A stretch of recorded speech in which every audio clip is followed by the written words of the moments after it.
not a public hearing, so they're just all in line. Because I know. I don't. Sit. We'll talk. Okay. We called. Michaela. Yeah. The big dumb ding dong. Ding dong. Okay, and then I actually printed it out because I added it up there, some data. Okay. Okay. Nice. Okay. I'm so sorry. I don't even know. Yeah. Okay. And then if I do get a chance, I get up and get to the other part. Or you've already.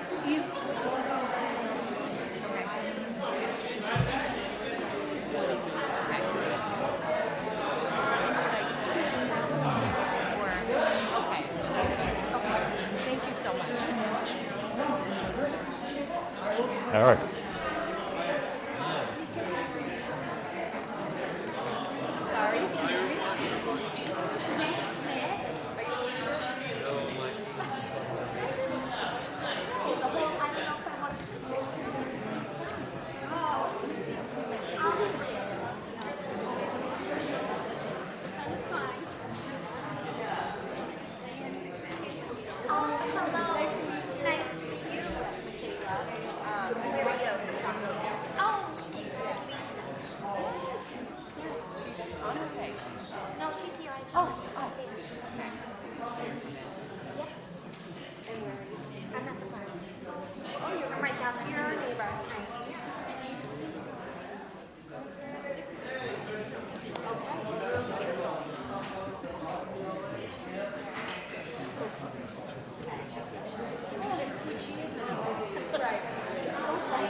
But I don't ever realize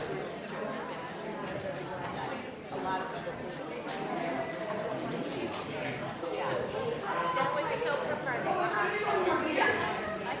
I'm going to prefer a laptop 14-year-old, to be honest.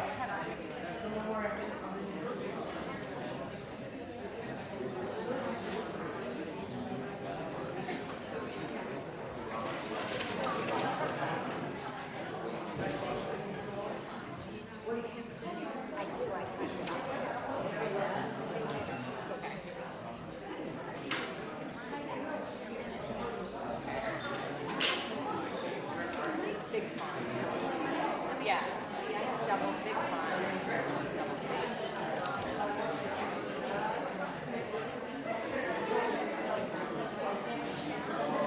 Yeah, we can move down. And wait a minute, we have to.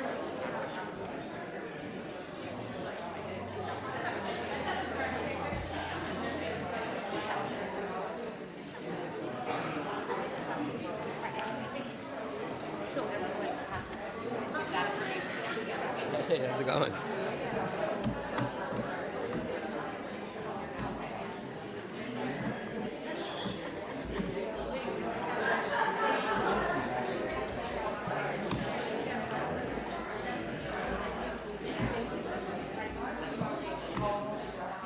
Okay. You got it. Oh, he's a sea. Sorry. We didn't mean to push you out.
March 18, 2026, Lowell School Committee meeting come to order.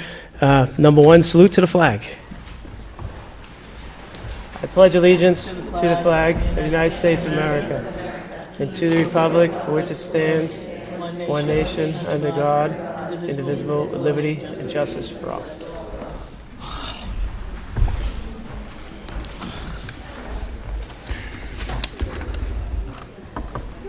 Roll call, Madam Clerk. Ms. Del Rossi?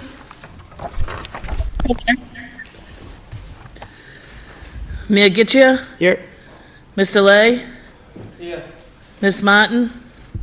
Ms. McFadden? Here. Mr. Bahu? Here. Mr. Conway? Here. 6 present, 1 absent. Mr. Bahu? Did you want to suspend the rules to take 9.1 out of order? Sure. Absolutely. If Mr. Mayor, we could take 9.1 out of order. Motion to take 9.1 out of order, seconded by Committee Member McFadden. All in favor, signify by saying aye. Any opposed? So ordered. Under new business, 9.1 climate resolution. Mr. Bahu. Is there a presentation, Mr. Superintendent? Sure. We have a presentation by our science department, our student Lily. So we're looking forward to seeing what they can inform us with. It's your floor. Thank you, Mr. Mayor. I'd like to introduce 2 people. One is a wonderful Lowell High School student named Lily Ross, whose initiative this item is, a very bold one at that. She is supported by our Lowell High School science chair, Dr. Tara Goodhue, who happens to also be Massachusetts Teacher of the Year 2026. So, yep, thank you. Dr. Goodhue and student Lily Ross, please go right ahead. So I'm really here to introduce Lily, who is an incredible young woman. I've had the pleasure of knowing her since her freshman year as a member of the Environmental Trees Club. She was one of the students who brought recycling back to Lowell High School, and now she's the director of the recycling program that is completely student-led. For the past 2 years, Lily has been working to draft this climate resolution. We all know that the climate is changing and there are serious implications for human health and the balance of our ecosystems. And Lily has been so passionate about this that she took it upon herself to lead the charge to write this resolution. This involved her bringing together community members from groups such as Mill City Grows, Mass Audubon, Lowell Parks and Conservation Trust, the City of Lowell. We worked with Catherine Moses closely, as well as Lowell school administrators, teachers, and students. Student voice was central to this mission. We were supported by Caitlin Urban. Thank you, Caitlin. And she has worked to get input from all of these stakeholders through various focus groups over the past 2 years. And she also attended training through the Mass Youth Climate Resilient Group, which was led by Mass Audubon, where she learned how to draft this. None of us, we went into this as total beginners at drafting resolutions, and she took the lead and learned how to do it. Really proud of her, and I'm just going to pass the mic to her. She's amazing.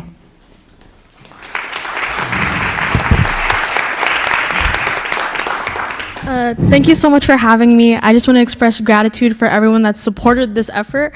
I've been working on this since my sophomore year, and the goal of this mission, as outlined in this resolution, is to increase climate education across all disciplines, because all aspects of our lives and our lifestyles are impacting the climate. So I think that should be reflected in our education. So in our resolution, my main ask is that we create a task force or a committee that is really dedicated to finding different ways to include climate education, whether it be right here in Lowell demonstrating to students how climate change and the way that our lifestyles are impacting the climate are affecting us firsthand. As we know, the students are our future, and we need to equip them with the best knowledge to succeed in the future. And the best way to do that is to increase climate education. So I've already outlined some partners who are very excited and willing to help teachers through personal development, such as Cool Schools with UMass Lowell and the Wrist Institute, and Mill City Grows, who are willing to practice interdisciplinary lessons that include climate education. So thank you so much.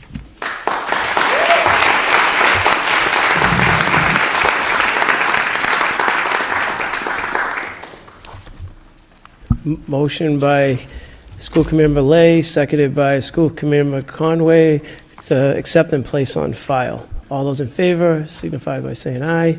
Any opposed? So ordered. Going back to the regular portion of the meeting, 3, special order business. The executive session under 3 and 12 has been removed for tonight. 4, minutes. Motion to approve the special and regularly scheduled Lowell School Committee meeting minutes of March 4th, 2026 by Committee Member Bahu, seconded by Committee Member Del Rossi. Roll call. Ms. Del Rossi. Mayor Getchia. Yes. Mr. Lay. Yes. Ms. Martin. Ms. McFadden. Yes. Mr. Bahu. Yes. Mr. Conway. Yes. 6 yeas, 1 absent. Thank you. 5, permission to enter. 5.1, permission to enter March 18th, 2026. Mr. Superintendent. Thank you, Mr. Mayor. This is an item that requires school committee approval. It generally is just open for a vote to approve, or we can take questions if members have them. Any members have any questions? Mr. Bahu. So I guess I have one question on page 2 and 3. It refers to the homeless students that we are sending from Lowell to Dorchester. And it looks like we are sort of using 3 different transportation companies for that. I would think if the students are coming from Lowell and going to Dorchester, then we may be able to use one type of transportation. My guess is it's a van or something. So could you kindly elaborate on that? Mr. Superintendent? Thank you, Mr. Bahu. I think the fairest or most accurate answer is that there are so many homeless students being transported, both from outside Lowell into Lowell and from Lowell to other communities, that there are very many transportation companies needed. So the school buses that we always associate with school kids are, the big yellow buses. There's only really one company doing that work, and so there's very little competition. There are many, many companies doing small bus transportation, and so we avail of very many of them. We need to. In all cases with homeless students, the costs are shared by the 2 districts. If Lowell child that's homeless is bused to a school in Waltham or vice versa, the costs are shared 50-50.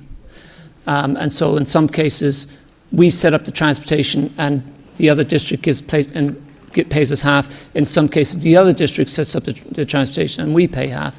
We need to use multiple vendors.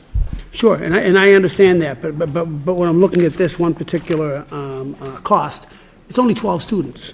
7, 2, and 3. So it's only 12 students. So I'm not sure if we could maybe put them in one van and use one bus company, like a Pride Star, but I know Pride Star is more local. So just some food for thought on maybe what could be some cost savings, because, those 12 students is costing us $70,000. So, seems like a lot. Understood. Thank you. Thank you. Thank you, Mr. Bahu. Mr. Conway? Yeah, thank you, Mr. Mayor. I also have a question in regards to this. When we take a look at Pupils on Wheels, LLC, it's $28,608 and change, and it's for 7 students, correct? Yes. Okay, and the cost, and we're going from Lowell to Dorchester, correct? That's correct. All right. And the cost is $4,087 per student. The next one is ACL Transportation, and we're going also from Lowell to Dorchester for 2 students, and that comes out to $17,485.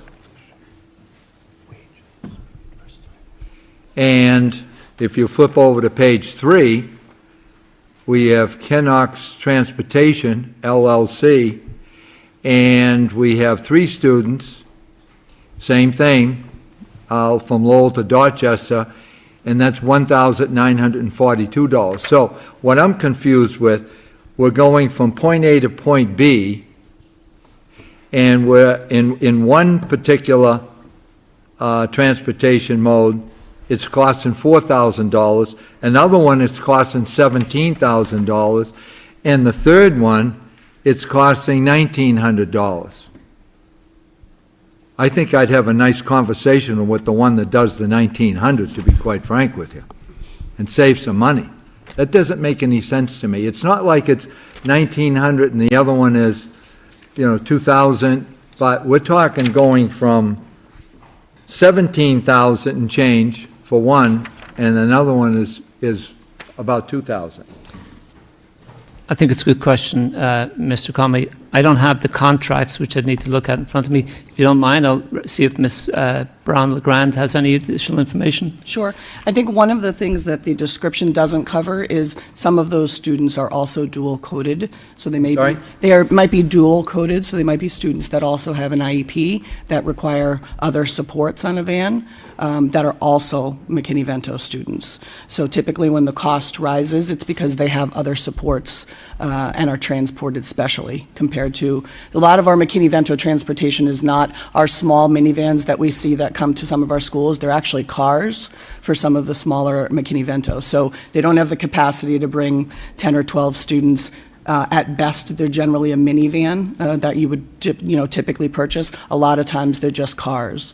The ones that cost us more are students that might also be on an IEP, might also have, let's say, monitors or other supports on the van or the bus as well, that are also McKinney-Vento students. No, I appreciate that. The only thing is where you're talking about it might be this and it might be that, and we're voting on taxpayers' money, and therefore, I think that going forward, I think we have to be perhaps a little bit more specific on why there is such a difference in the price. Thank you, Mr. Conway. We'll note it and provide additional information going forward, as you say, but we'll also provide information on these specific cases tonight. I think it's a good question, and we should give you that information. Thank you. Thank you, Mr. Conway. Any other questions? Motion to approve the permission to enter by Committee Member Lay, seconded by Committee Member McFadden. 6 memorials, moment of silence. Oh, roll call, I'm sorry, roll call. Ms. Del Rossi?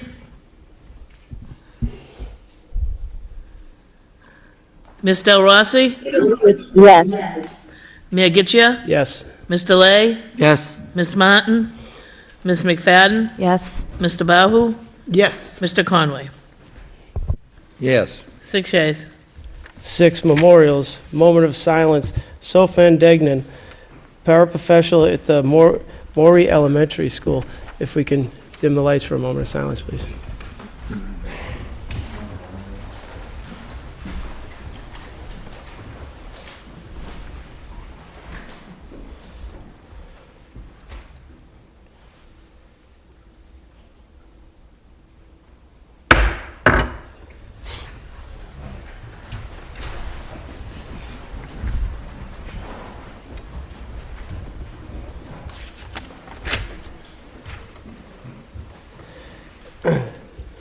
Seven motions. 7.1, motion by Mayor Gitcher, request the superintendent of schools provide the school committee with a 5-year projection of student enrollment and space needed to meet the needs of the school system. Seconded by Committee Member Lay. The motion really speaks for itself, so if anyone doesn't have anything, all those in favor? Oh, I can't do that. I need to do it because someone's on Zoom. Roll call. Mr. Rossi? Yes. Mayor Gitchia? Yes. Mr. Lay? Yes. Ms. Martin? Ms. McFadden? Yes. Mr. Bahu? Yes. Mr. Conway? Yes. 6 yeas, 1 absent. Thank you. 7.2, motion by Mr. Bahu, extend contracts for the Assistant Superintendent for Academics and Instruction, Assistant Superintendent for Student Support Services, and Assistant Superintendent for School Leadership for 3 years beginning on Mr. Mayor. July 1st. Mr. Mayor, thank you for reading that. Can I just finish reading it, then you can make a substitute? Sure. Thank you. On July 1st, 2026 through June 30th, 2029, with a salary increase of 3% year 1, 2% year 2, and 3. Also, if the superintendent fails to notify the assistant superintendents of renewal of this agreement at least 120 days prior to its expiration, including any period of extension, it shall be automatically renewed for an additional 1-year period. Mr. Bahu. Yeah, Mr. Chairman, Mr. Mayor, I received a lot of emails, and I'm thankful for all of them. That enlightened me to the ongoing budget concerns. So I'd like to amend my motion. So if it would read like this, hopefully I can get a second for it. Extend contracts for assistant superintendents for academic and instruction, assistant superintendent for student support services, and assistant superintendent for school leadership for 1 year with a 3% pay increase beginning July 1, 2026 through June 30, 2027, with no language changes from the current contract. Is there a second? Mr. Conway, you seconding? Ms. McFadden is the second. Mr. Bahu on the motion. Okay, sure. So, I mean, ultimately, again, I received an awful lot of emails, and I thank you for all of them. And it truly does take a village to move our school district forward. From our para-educators to our full-time teachers to our principals and our vice principals, our school managers, our assistant superintendents, our superintendents, our support staff. I mean, I'm grateful for every single one of them. I'm grateful for all of you. Ultimately, you all make a difference in our students' lives. Our graduation rates in the past 2 years have increased by 8%. And these are just highlighted numbers that I sort of picked up on some of the on the DESE website. Our Latino graduation rate has gone up 7.7% in 2 years. It was 69% in 2023, and it's currently 77%. It has surpassed many of the other school districts. Our attendance rate is up 1.2% in 2 years. Our chronic absenteeism is down 8.5% in 2 years. Our grade 3 English language learning at 3rd grade level is up 2%. Our Hispanic Latino students are up 3%. Our black students are up 3%. These are all 3rd grade. Our white students are up 6%. Our math grades are up 1%. So ultimately, we are moving this school forward. And again, this is teachers, this is everyone involved in this, from our paraprofessionals to our teachers to our professionals. I am thankful for all of them, including our administration. The last thing I want to mention is that 100% of that good news, we were able to save last year on administrative fees $2 million. So we sort of went over the budget, and when we went over the budget, we reduced administrative costs on our budget by $2 million. So we really began to move the envelope forward, yet still not lose any of our education. So ultimately, I have this motion because I'm grateful for the multiple superintendents that work for us. We had 6 superintendents many years ago, actually last year, and we reduced it to 5 this year. So the 5 took on the role of the 6. The one assistant superintendent that chose to leave ended up as a superintendent in another school district. So kudos to her. The superintendent of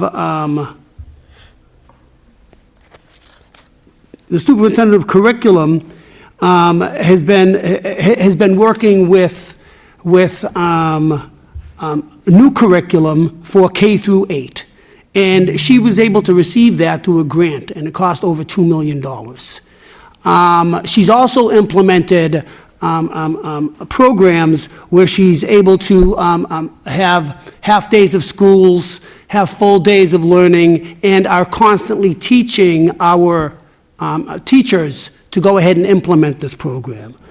This is something that's also part of, she's also going to be part of the Chapter 74 program, which is the VOTEC programming that we are going to be initiating next year, which will not only create more jobs, but also create more opportunities for our students to go ahead and graduate, stay in school, come to school, and realistically speaking, be able to be working upon leaving. Lastly, she runs our pre-K program, and she's hoping to implement a pre-K for all. So that takes an awful lot of work. And she's streamlining that whole policy. So ultimately, that is just for the curriculum specialist. Our assistant superintendent for support services is currently streamlining our acceptance policy so that parents, teachers, and all accepted are all accepted in one day or one lottery. So that the students, the teachers, the students, the teachers, and the parents are all able to identify where these students go to school, when they're going to school, so it does not create any chaos. She's also in charge of the special education office, which we all know needs an awful lot of attention because it is such a big part of our education here in the city.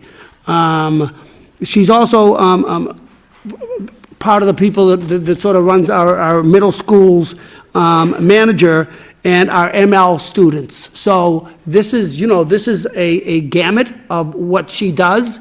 And again, that takes an awful lot of work, an awful lot of time, and an awful lot of effort.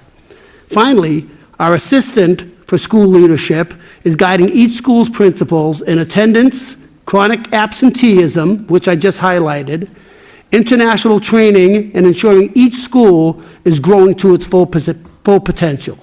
She's also in charge of our 5-year school improvement plan, which we do have enclosed in our packet today, which is progressing daily in every principal, assistant superintendent, and anyone related to teaching is part of, and it is progressing very well. In closing, I just ask you to support this 1-year renewal for these assistant superintendents, for ultimately it would be the beneficial for our school district moving forward. Thank you. Thank you, Mr. Bahu. We're going to open this portion to the registered speakers. We have 7 registered speakers, so Madam Clerk. Ms. Amali? Could you read the amended motion again? You want me to read it before the speakers, or when do you want it read? Before you speak, or when the speakers, where do you want it read? I'll read it, Mr. Conway, as soon as they're done.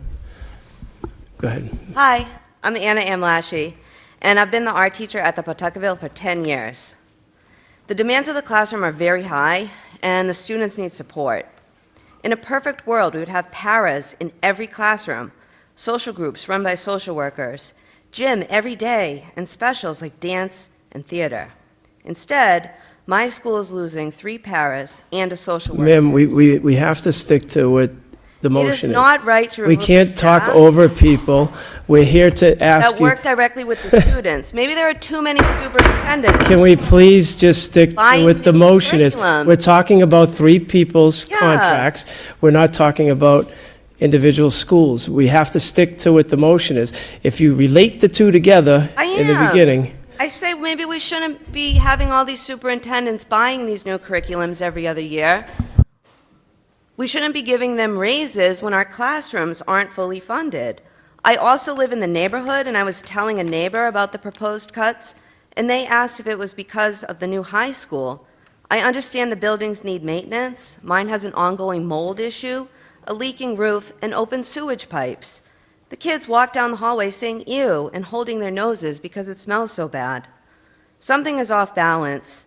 The money to staff the schools must be a priority. If you want to give people raises, you should staff the classrooms first. Thank you.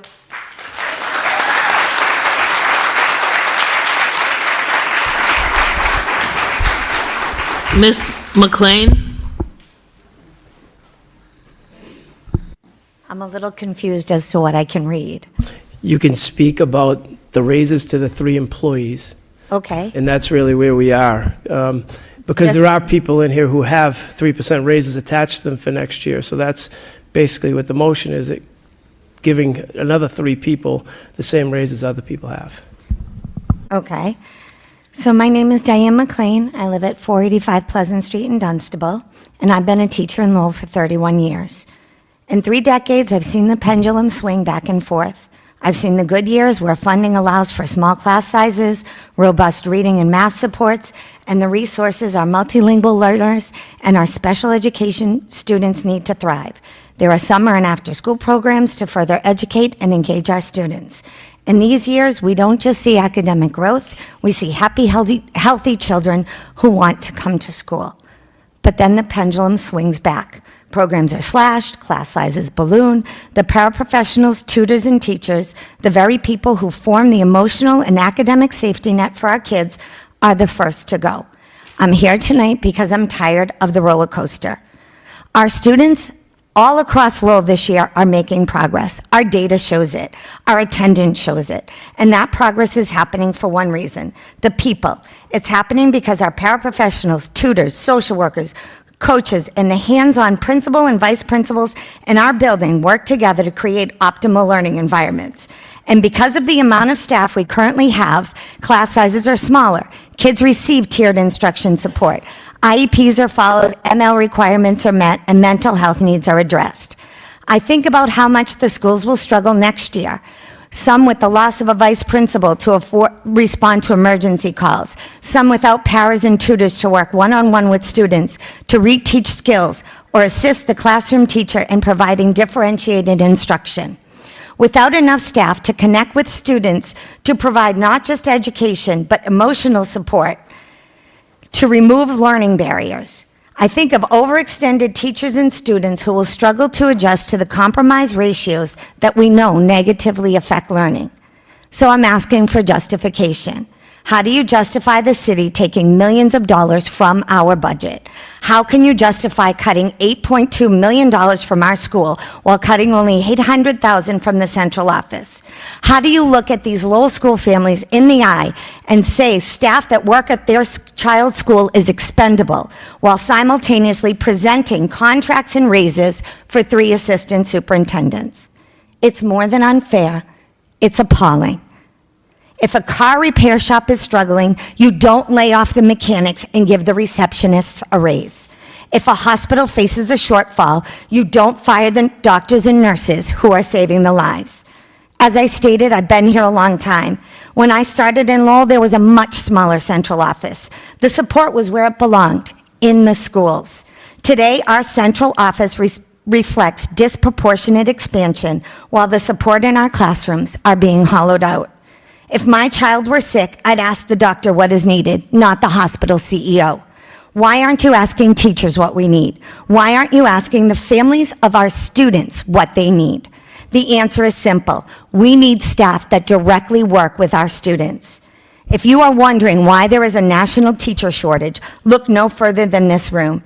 Teachers are expected to perform miracles regardless of the outcome, yet we are never trusted to be part of the decision-making process. It's Miss impossible McLean, to give these Miss children what they McLean, deserve Miss if you McLean. take that support. I beg you, do not make the cuts from these schools, do not balance the budget on the backs of our students, and do not approve these contracts while our classrooms are in crisis.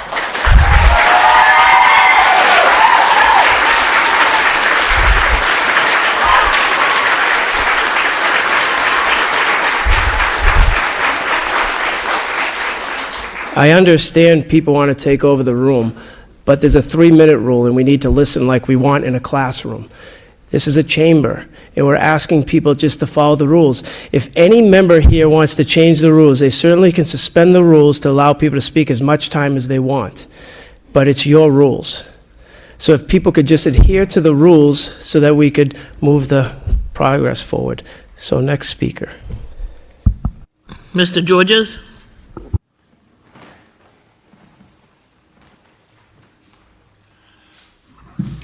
I don't think I have to introduce myself. I'm sure I know all of you.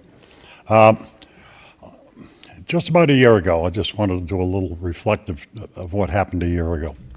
Last year, we were informed that there was $18.5 million coming in Chapter 70 aid directly to the public schools in Lowell. $3.5 million of that was supposed to go to the charter schools for increased tuition reimbursement. That was paid to the charter schools. The net on that was $15 million. $3.5 million from $118 million, which should have gone to the public schools, but it didn't. It never got away from the city manager. It seems to me if it's earmarked as Chapter 70, it should go to the public schools just as the charter reimbursement went to the charter schools. We got nothing of that $15 million. The school department didn't get it. Afterwards, there was a slight adjustment made, I think for a couple $1 million or something down the road. But as part of that $18 million take, the city manager came back to you and took $4 million back for his original appropriation. That's $22 million. Now, I think about things like that, and it kind of rings a bell to me, because why would he need $22 million? Because the high school was $50 million over what it should have been. And I said, is he going to do it again this year? Well, yes, he is. Because I got word yesterday from our lobbyist on AFT Mass that there's another $17.5 million coming this year. And from what I'm understanding, he's informed certain people that none of it's coming back to the school system. Now, how the hell is that reasonable? In virtually every other system in the state, that money that goes through the city is carried to the school department to be used by the school department. I would ask, and I know Jim Hall is a very, very astute attorney, to confer with the Attorney General to see if there's any violation of law by the city just simply keeping it. And if there is, take legal action against it. But I'm asking you, that's what I'm asking you as a school committee, don't send any pink slips out to people or any of that and get that done. Don't cooperate with the city until you're sure you're doing the right thing. Don't cut any positions, because with this cutting, you're going to end up dismantling an effective school system. That's what I'm concerned about. And there's no reason for it, because there's another $14.5 million coming from the state for aid directly to schools, and you should insist that you get it. If it ends up there's a shortage or an override that has to be done for the high school, do it, bond it over a period of time. But don't just say automatically we're going to take it out of the school department's budget. Nobody should be cut now. Nobody. I'm asking you to take that firm position before considering anything else as far as reduction of force over the system. And you'll find the teachers, the practitioners, the paraprofessionals will stick with you if we all stick together. And if we stick together, we can get through this damn thing without rewarding the city for being essentially Mr. Georges, thieves. Mr. Georges, my the 3 concern. minutes is up. So- Does anybody want to suspend the rules to give Mr. Georges more time? Motion to suspend the rules by Member Conway, seconded by Member Lay. Continue, Mr. Georges. Well, thank you for the consideration. I pretty much said what I need to say. But just asking you, we can all work together to push back on this and make sure that we don't find ourselves hitting vital organs, to use a medical comparison, by cutting out the things that make this system work well. Thank you.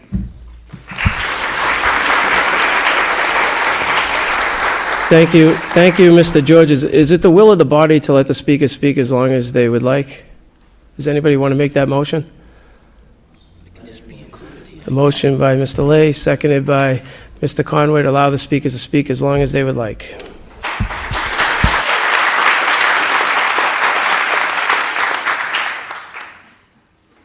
Ms. Maggio?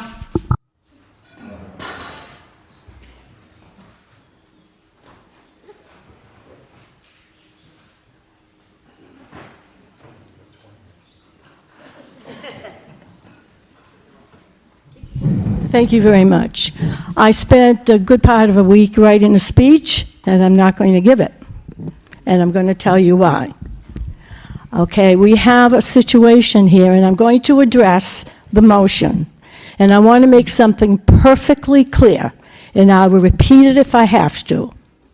This is not about Wendy, it's not about Alice, and it's not about Oneida.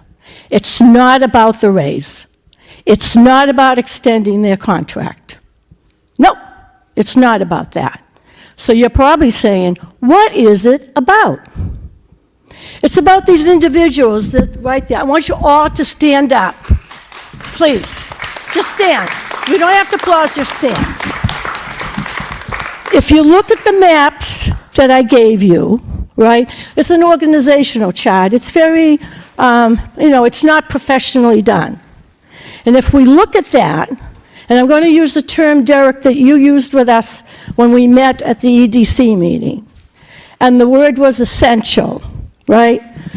Which employees are essential, right? And so my question first to you is, are there any non-essential employees in Lowell? It's a trick question, because if there are, we have a big problem. So we're going to assume there aren't, right? So everyone is essential. Cabinet, teachers, everyone is essential. Right?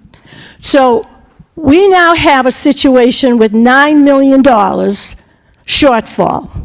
It's not the money. What is really important here is what the outcome, what is happening to us as individuals, whether we're at Central or we're in the buildings. We're becoming fractured. Why? Because it sounds so simple, but let me give you a situation. I get called into the office of the principal, and they say to me, Pina, you're doing a really good job, but I'm sorry, we can't afford you. You no longer have a job. My first reaction is, what's going to happen to my children? And I don't mean children at home, I'm talking about children in front of me. I got 30 kids every single period. That's my question, right?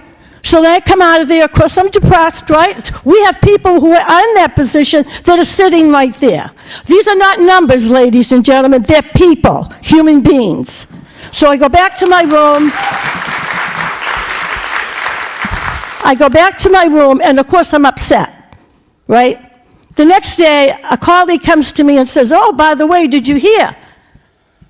They're putting a motion for assistant superintendents to get a raise. And I say, oh, that's not true, that's just chatter. They can't afford me that I work every single day with that child. No way are they going to give someone a raise that doesn't even work with the kids.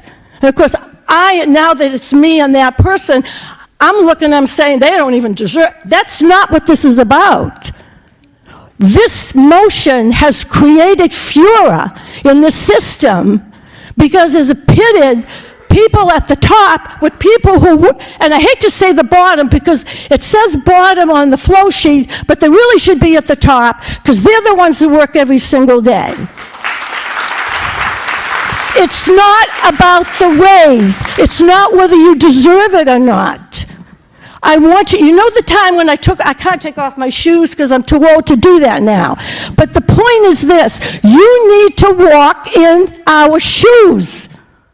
And you're not doing that. How do you think it feels for someone to tell you when you got laid off that someone down at Central got a raise? It's not about you, Alice. It's not about you, Wendy. It's the idea, what message are you sending? I can't feel important. I can't feel any self-worth, self-value. That's what's created. And it isn't just, honestly, in the buildings. It's got to be at central office, too. We have to take a step back. And the most important thing, I don't know how much time I have, but this is really important. We represent, you see that map? Unit A or B, we represent Unit A. What is it, Nancy, 2120? 2,120 people who worked the closest with the children, and nobody picked up the phone and said, do you want to sit down with us and talk about this? That is shameful.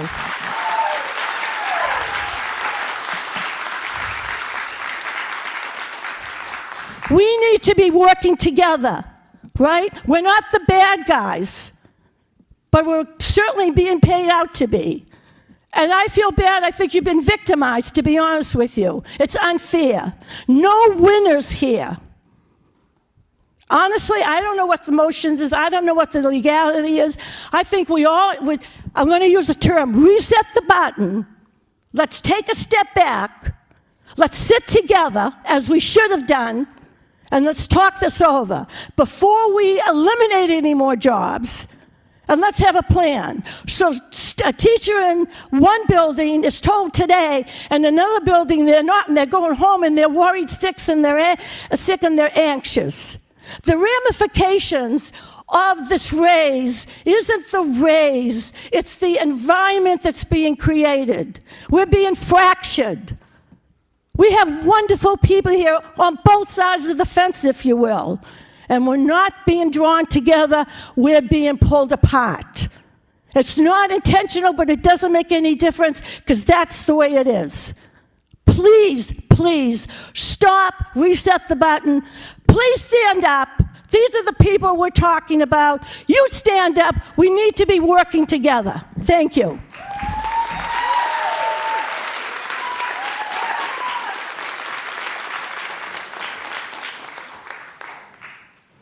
Ms. Dumont?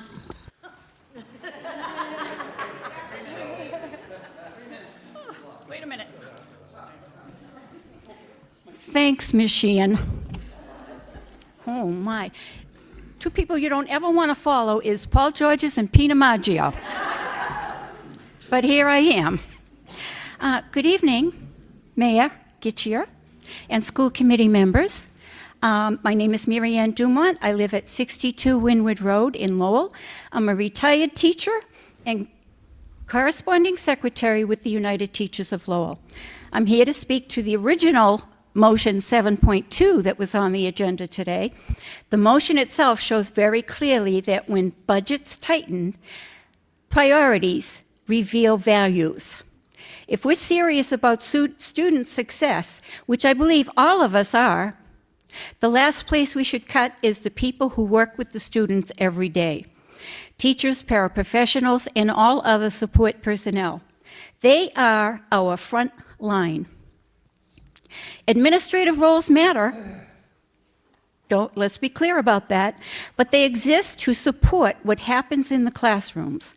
When cuts are unavoidable, decisions should reflect that hierarchy. Preserving direct student support isn't just compassionate, it's strategic. Larger class sizes, fewer supports, and burnt-out educators don't save money in the long run. They cost us in student outcomes, staff turnover, and community trust. If we want schools that function and function well, we have to protect the people closest to the students first. That's not just a budget choice, it's a statement about what we believe schools are for, plain and simple. Now my mouth is getting dry. A number of our frontliners are here tonight, all of these people.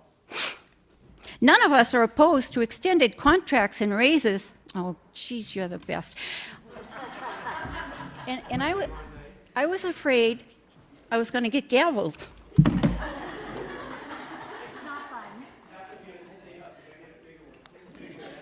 This is all I can tolerate right now. I hope I don't spill it all over the... Thank you, Mayor. Okay, where was I?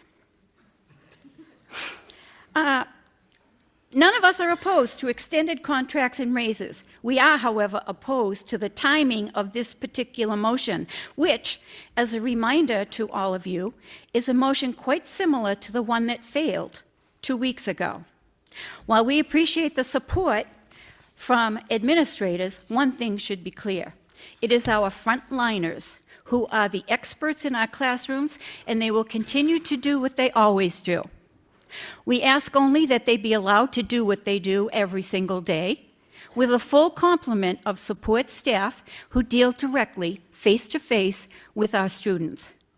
This should not be about pitting employees against employees. We, all of you and all of us, need to take this fight, listen carefully to this, because I'm tired of this not happening. We need to take this fight to the city manager and the city council to demand the funds needed for our school district to function well and at its best capacity. They're the ones who hold the purse strings. We need to do this together, and the first order of business will be to oppose motion 7.2 this evening and come up with a better plan B. Thank you for listening.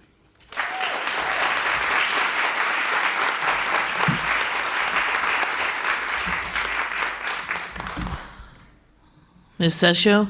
Thanks for not gaveling.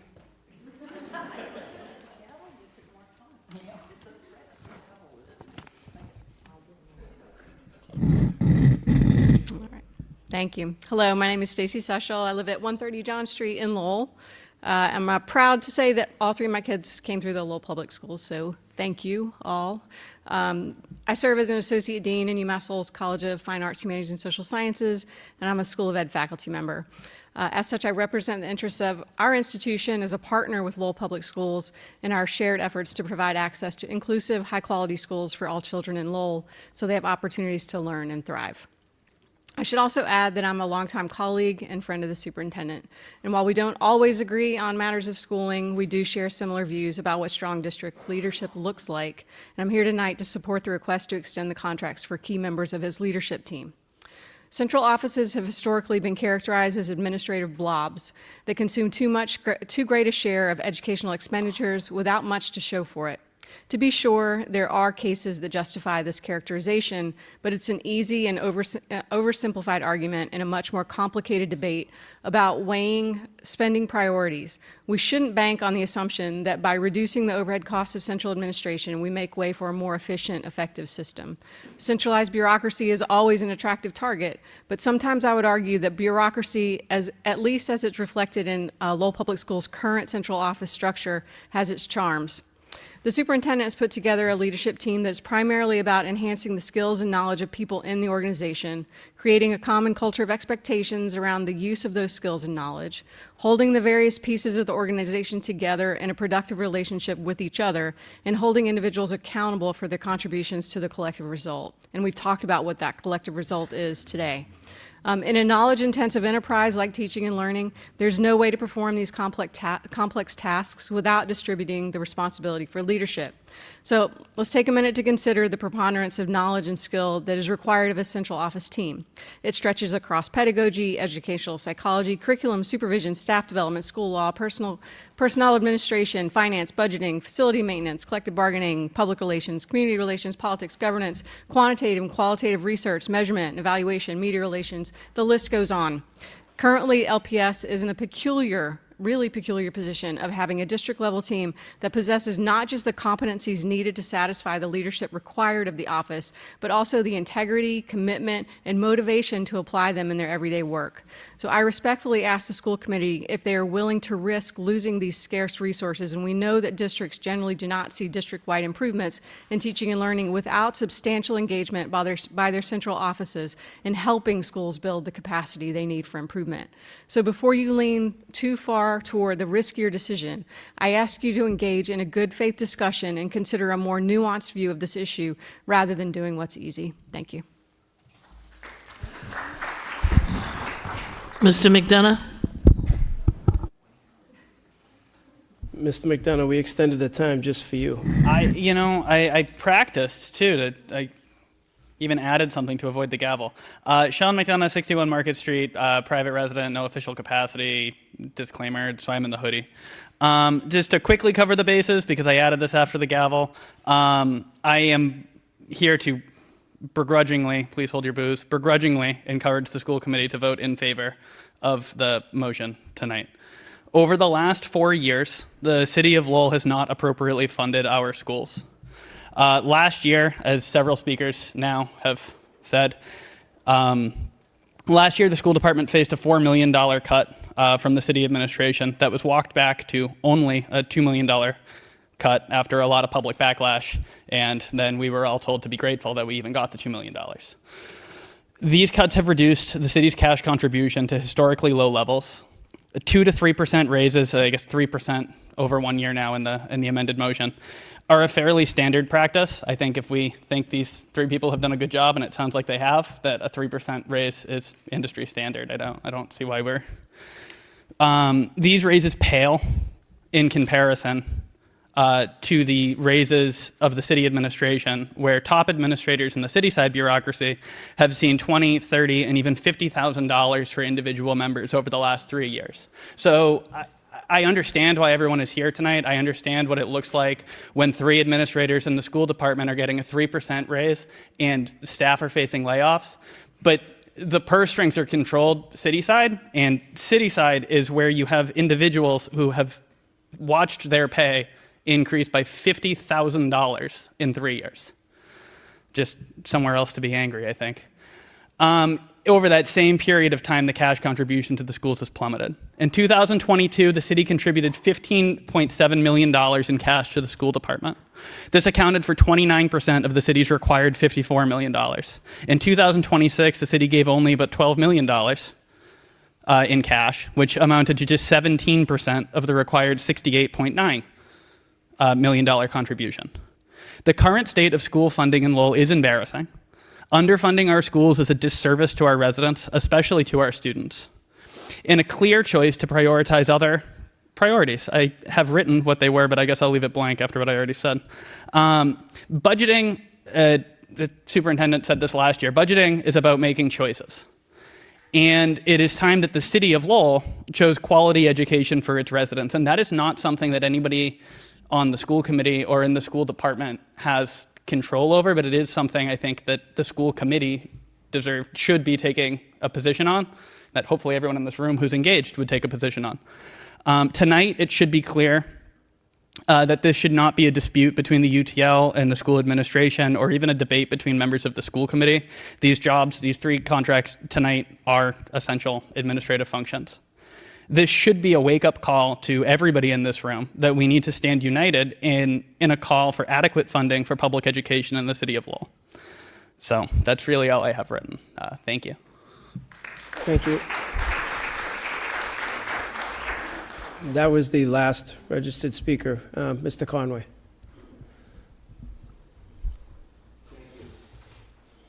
Thank you, Mr. Mayor. I certainly want to thank the speakers for coming up and sharing their concerns. I think that I sit here with kind of a unique background. I was a teacher for 22 years, a housemaster for 16 years, a school committee person for 12 years, and also, after retirement, I became a principal of an elementary school for a couple years. And I will tell you, I've been fortunate enough, and I taught at the Bartlett School, the Robinson School, and the overwhelming majority of the time at the high school. So I have seen all sides of education. And I will just share one thing with you, well, few things with you, but one of the things I'd share with you is how hard the teachers work. And, you know, with all those years' experience, obviously I should know that teachers work very hard. However, when I retired and I became a principal of the Hellenic American Academy, the oldest day Greek school in the country, and I was very proud of that, I can remember going downstairs and I went into, I believe it was a kindergarten class. And it was probably around 9 o'clock in the morning. And the teacher said to me, "Mr. Conway, could you just watch my class for a minute? I just go into the ladies' room." And I said, "Well, certainly, I'll go right ahead." And then I heard her. She was throwing up, obviously sick. She came out, she was completely white. And I said, "Oh my God, the poor thing." I said, "Well," I said, "you're going to have to, you know, you should go home and rest on this." And she said, "Yeah, but my classroom." I said, "Don't worry about the classroom. I'll take care of that for you. Don't worry about it." First graders. I couldn't believe how difficult it was. After all those years, I don't know if there's any first grade teachers up there, but God bless you. But I will tell you that they were tugging at me. I couldn't believe how many times I had to go to the bathroom. And it got to the point where I said to myself, oh my God, what time is it? And it was like 10 past 10. I said, I've only been here for 45 minutes, and I've got to go to 2:30 or 3 o'clock or whatever it may be. Well, I'll tell you, I was so happy when that teacher came back the next day. And it told me something, being in education for all those years with so many different hats, and been involved with so many different programs with the University in Middlesex, until you have walked in the shoes of some of these individuals, you don't understand. You can say, I understand, and you can say that I have all this experience. However, it's a very difficult job. And I think one thing, and I've often said it, that I don't care whether you're the principal or a floor master or a house master or a guidance counselor or superintendent of schools or a school committee person, we are all working together for the common goal, and that's to support the mission of the classroom. And that mission of the classroom, the core, is to support the classroom teacher. And I think that that is the last place that we should be looking to do any type of cutting. Now, when I take a look at this, and it's a shame it's got to this particular point, to be quite frank with you, but I will say that it's a difficult situation, and I'm not, the assistant superintendents, they've done a wonderful job and so forth, but the bottom line is we don't have the facts and figures in front of us. We've been talking about $9 million that have to be cut or $10 million that have to be cut. I'm not sure if anybody in here has gone through that. I've gone through it 3 times, and it is hell to have this place packed with people and packed over here. And here you are, and I was also on the school committee for a number of years, to sit here and make a vote and all of a sudden look up. I'll never forget it, that one of the individuals, a teacher, stood up when that vote came. I was the 4th vote, and you could see her, and the tears started coming down. That woman had to leave, obviously, go home and tell her family that she just got laid off. So the bottom line is, we don't have all the facts and figures in front of us to make the decisions at this particular point until we know exactly how much money we're going to be dealing with. I mean, let's face it, in our own home, we're not going to go spend money if we don't have it. And we have to know what that pot is, and then we have to decide what the best way going forward. And at the end of the day, the proposed cuts are up here. The actual cuts are here. We have to make those decisions. So as far as I'm concerned, I'm hearing 9, 10. I'm hearing maybe next year it could be even worse. And as far as I'm concerned, I don't want to make those decisions right now until giving any raises or any of that contract, because I don't have all the information in front of me. It's as simple as that. So I will be voting no on this motion. Thank you, Mr. Mayor.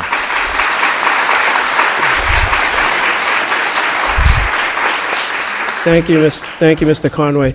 Mr. Conway, you're the vice chair. Could you take up here so I could speak? You can do it up there if you want to. Is that the wish of the body to stay up That's there? fine. Okay, thank you. If you act up, I'll go up and remove you. Want me to just give you a gavel? All right. Thank you. I mean, you hear a lot today. I've been in government for 37 years. And I don't know anybody in this room who sends in a union negotiator, and I've been a union negotiator for 265 employees. I don't know anybody who's been in government who's walked in to contract talks knowing what's going to happen in year 3 or year 2 from the state budget. So I think that's a cop-out when you start talking about we don't know what the future is. If anybody in Massachusetts knows what the future is in the budgets, please help me understand, because it's not the truth. The truth is 3 people are being put up and being separated from people. Did we know about a $9 million shortfall or whatever people are saying out there when we went in executive session? Absolutely not. We heard it on the backside, because what you do when you're in management is you have to trust employees, and you go to them and you say, okay, we need you to start cutting and see where the cuts are and where we're going if we don't get certain funds. And then once you do that, the damn leak starts getting bigger and bigger. So now the story gets bigger and bigger. And it very well could be the $9 million. I don't know that answer. But I know this. I know we in the city have treated our teachers and paras extremely well. We've hired over 274 extra since 2020, giving people an opportunity for a position. I know another thing is, 2 short years ago, members of this committee gave out a 4-4-3, 11% raise. How did they know what was going to happen next year? All of the people in here are getting a 3% raise, except for 3. Member Bahu just came in and said, we want to give parity across the district to the 3 that are not getting a raise, based off of the information we've learned over the last week or so. I didn't have any idea that we were in any deficit, but I know when you look at the work, to make a wheel spin, you need all the spokes. And I get some are at the ground, some meet the ground, but to get to the ground, you need the other people. You guys are a unit, and it seems like we're eating other people along the way. I have been a union person my entire life. I never negotiated something saying management got this, so now I want this. We always went in and said what we did and how we made it work. Today we had 7 speakers. Only 1 spoke about the jobs that people actually did here and what they meant to our community. Only 1. The rest talked about and how we're going to lay off teachers in the classroom. I haven't heard of one number or one person being laid off. I'm not saying it's not happening, but I haven't got one thing on that. We haven't seen a budget on the city side or the school department side yet. We have not seen anything. Of course, other people have, because they've been asked, and sure, there's a shortfall, as Mr. George and I talked about just beforehand. There is a shortfall. We all know that. When we took in the worst thing that's happened to our government is taking in the opera and ESSER funding. It gave us this false sense of security that we can hire people and there's going to be no effect when it goes away. From the day the city side took that opera money, I have been pushing and saying, what are we going to do with these employees when the opera money runs away? What do we do? Well, here we are. 2020 to today, 274 employees were hired. What do we do? The state's not coming in. Go ask the governor. She's running. So now we're at the table saying, okay, here we are. Now, okay, today we cut a 3% raise for 3 people. I'm happy that $15,000, $16,000 just got cut. I hope everybody's happy. But at the end of the day, it did nothing. It was throwing a pebble into the ocean on a conversation. And these people work as hard as this classroom teacher, as hard as I do at work. We all have hours, we all go to work. And anybody who discounts someone else and say, I'm on the pedestal that the other person's not on, is not fair. Go walk in their shoes for a minute. We can shake our head, we can make faces all we want. My son's a teacher, believe me, I get it. My father was a teacher. I get it. And they are the ground game to everything. But somebody has to give you the resources to get to the ground game. Someone has to support you along the way. It's one unit. It works together. That's how our city's getting better. And it is getting better because of all of you. You're a part of all of us. But at some point, sitting in a room saying how we don't know the future when we gave out raises based off of we didn't know the future, how does that work? Giving out a 4-4-3 when we didn't know the future, we didn't know any outlier years. We gave it out. We've given out raises for the history of my career when we don't know what's going to happen the next year. There are absolutely probably layoffs coming. There's no question. How we mitigate, how we move down, who gets it, who doesn't, I have no idea. But I think if people don't want to give this raise, I have no problem not supporting it, but I don't think that's going to do anything for anybody. As much as we sit here and say it's going to do all of this good, okay, no one's getting a raise tonight. Okay, we don't know what the future is going to be, but I'll tell you next time someone comes in and negotiate with me, I'm going to say the same thing. Hey, listen, I can't give you anything. I don't know what the future is going to hold. And if it was that imperative and we wanted to save jobs, how come I don't hear anybody saying I want to give up my 3% raise next year because we have no money, because you're going to take it away from them? Why don't everyone else who's getting that 3% raise next year give it up? Let's get to the table and save jobs. Here we are. But we're going to sit here and say we don't know what the future is going to be. I just find it hard to believe that we're at this stage. I had no idea that there was a $9 million deficit, none.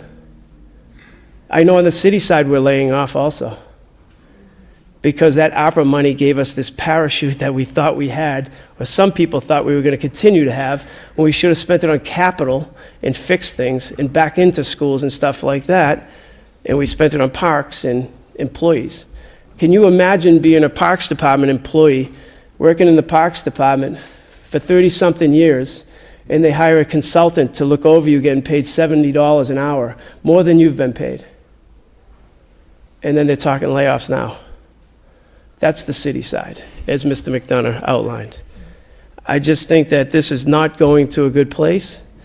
I think this should have all been an executive session. If people would have showed up to executive session, we may not have been out here because we would have known where people stood.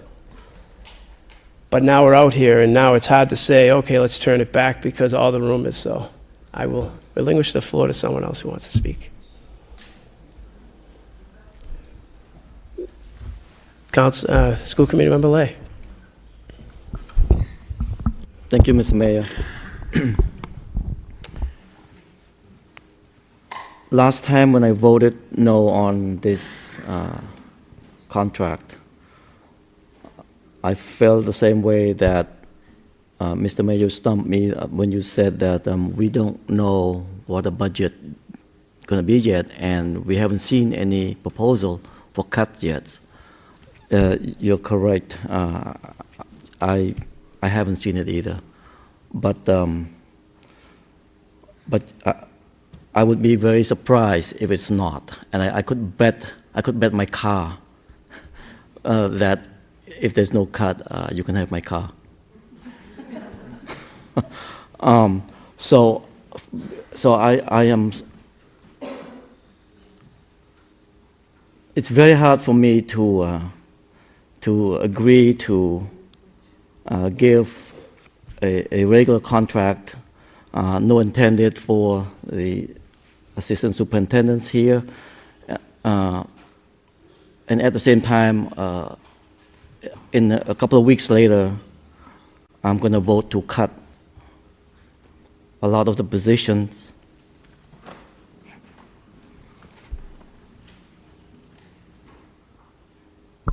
Mr. Lay, may I please? Sure.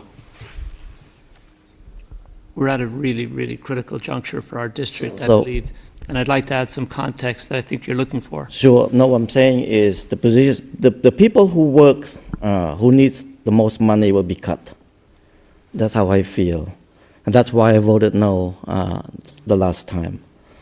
And credit to Mr. Bahu, he works very hard. He tried to push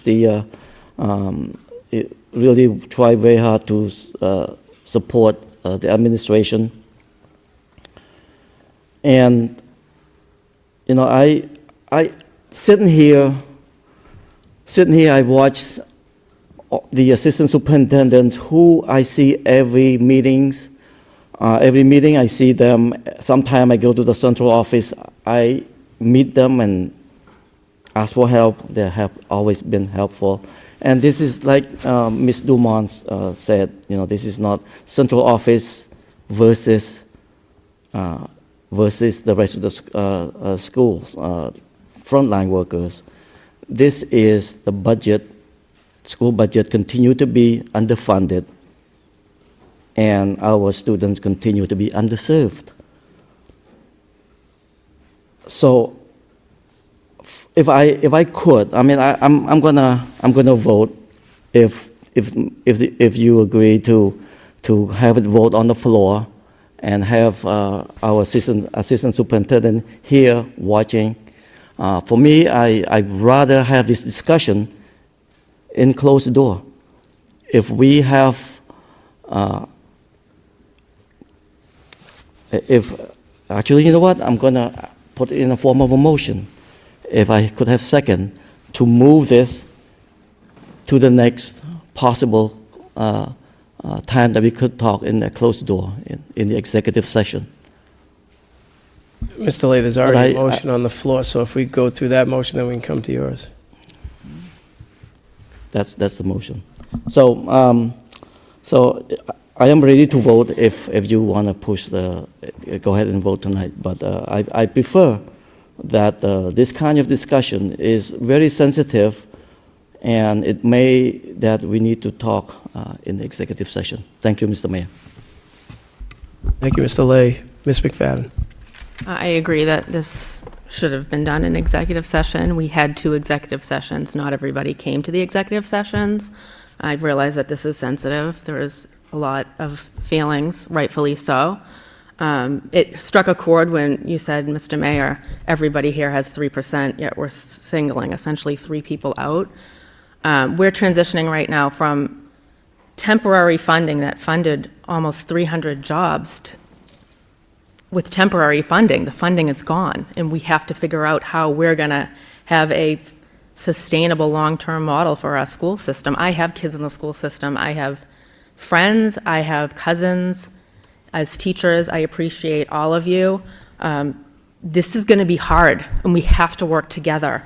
When somebody said that you're not just numbers, you're humans, we know you're humans. We know that. We appreciate you. This is not easy. I actually had an administrator at one of the schools say to me that, this is an exact direct quote, if they want what's best for children, they will give them their contract. The administrators at the schools depend on these resources in order to have their schools work effectively.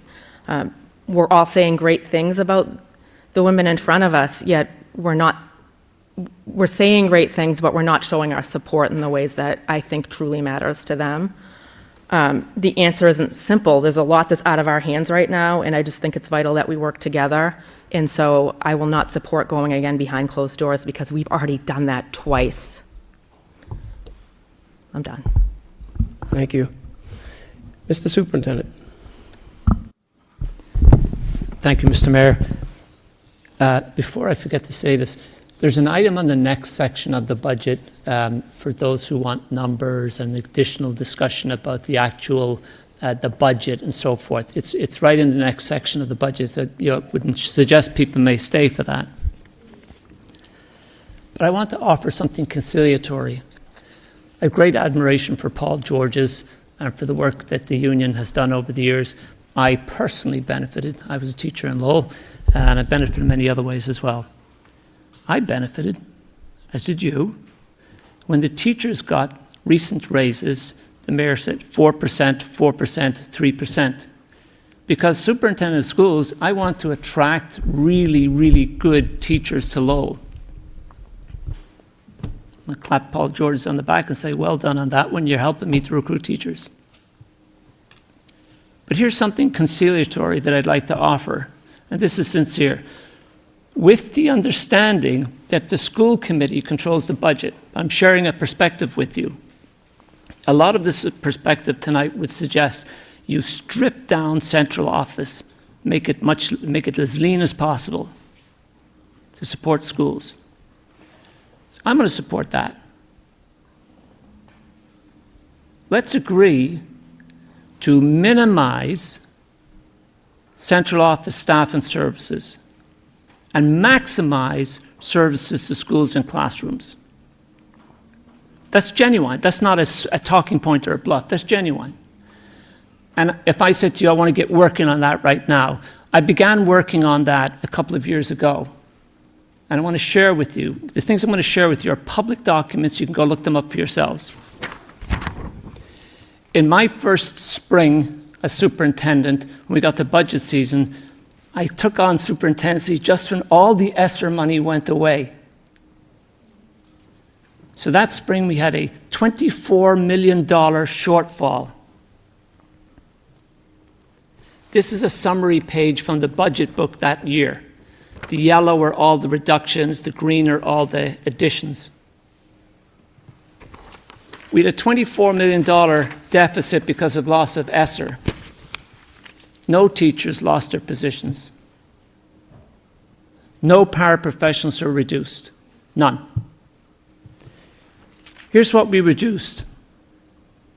A few examples. From central office, recruitment and onboarding. Not even sure what that was. $100,000. Contracted services for fair student funding.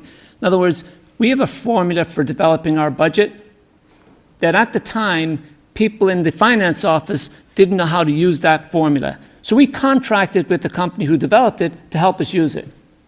$10,000. We don't need that. Contracted services, miscellaneous. I can't tell you what that was. Got away. $80 million. Sorry, $80,000. Building-based supplement. So we gave out supplements for building-based subs. Looking at this, it wasn't entirely eliminated. Maybe somebody argued for it, but we reduced it from $470,000 to $124,000, roughly $350,000. Climate specialists. You know what that was? Climate specialists. 2 of them. Nor do I. We eliminated that. $202,000.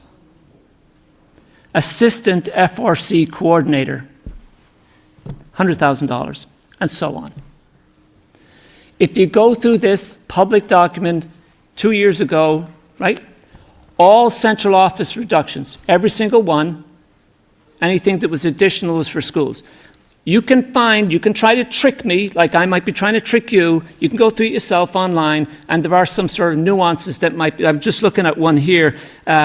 We reduced facility area managers, $178,000. Wait a minute, we added a deputy facilities director for $95,000. So someone's going to say, oh yeah, you added that position. When I look at the two together, I realize what we did. We eliminated 2 positions and created 1. So we saved $80,000. Okay? So if you don't understand things like that, you might find some trip-ups in here, but the gist of it is quite clear. These are my notes. The reductions were at central office. The additions were for schools. I didn't do it to do you a favor. I didn't do it for fun. I did it because I believe in it. And I believe in supporting schools, and I believe what Mr. Conway said, with a couple of nuances. He said, support the classroom teacher. I agree with that. I said, minimize central office, maximize and support the schools. I mean that. Let's do it.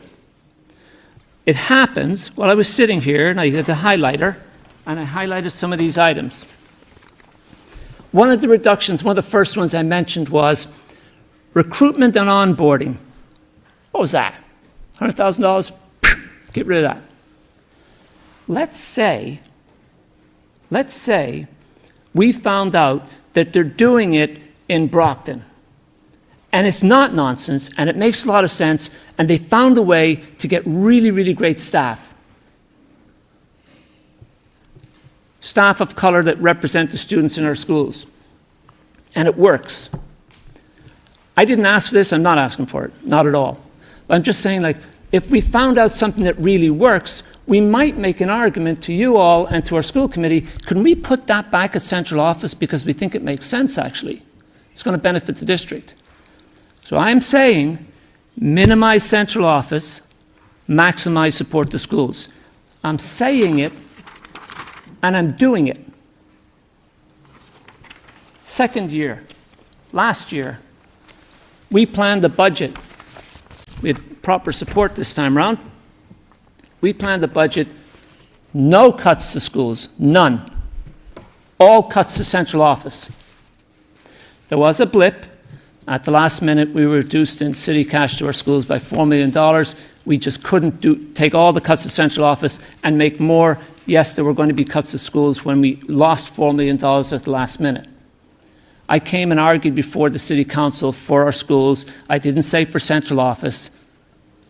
I said for teachers and school staff. We ended up getting $2 million back. Not the $4 million, they gave us $2 million back. We had made a map. Again, all this is public documentation from last spring.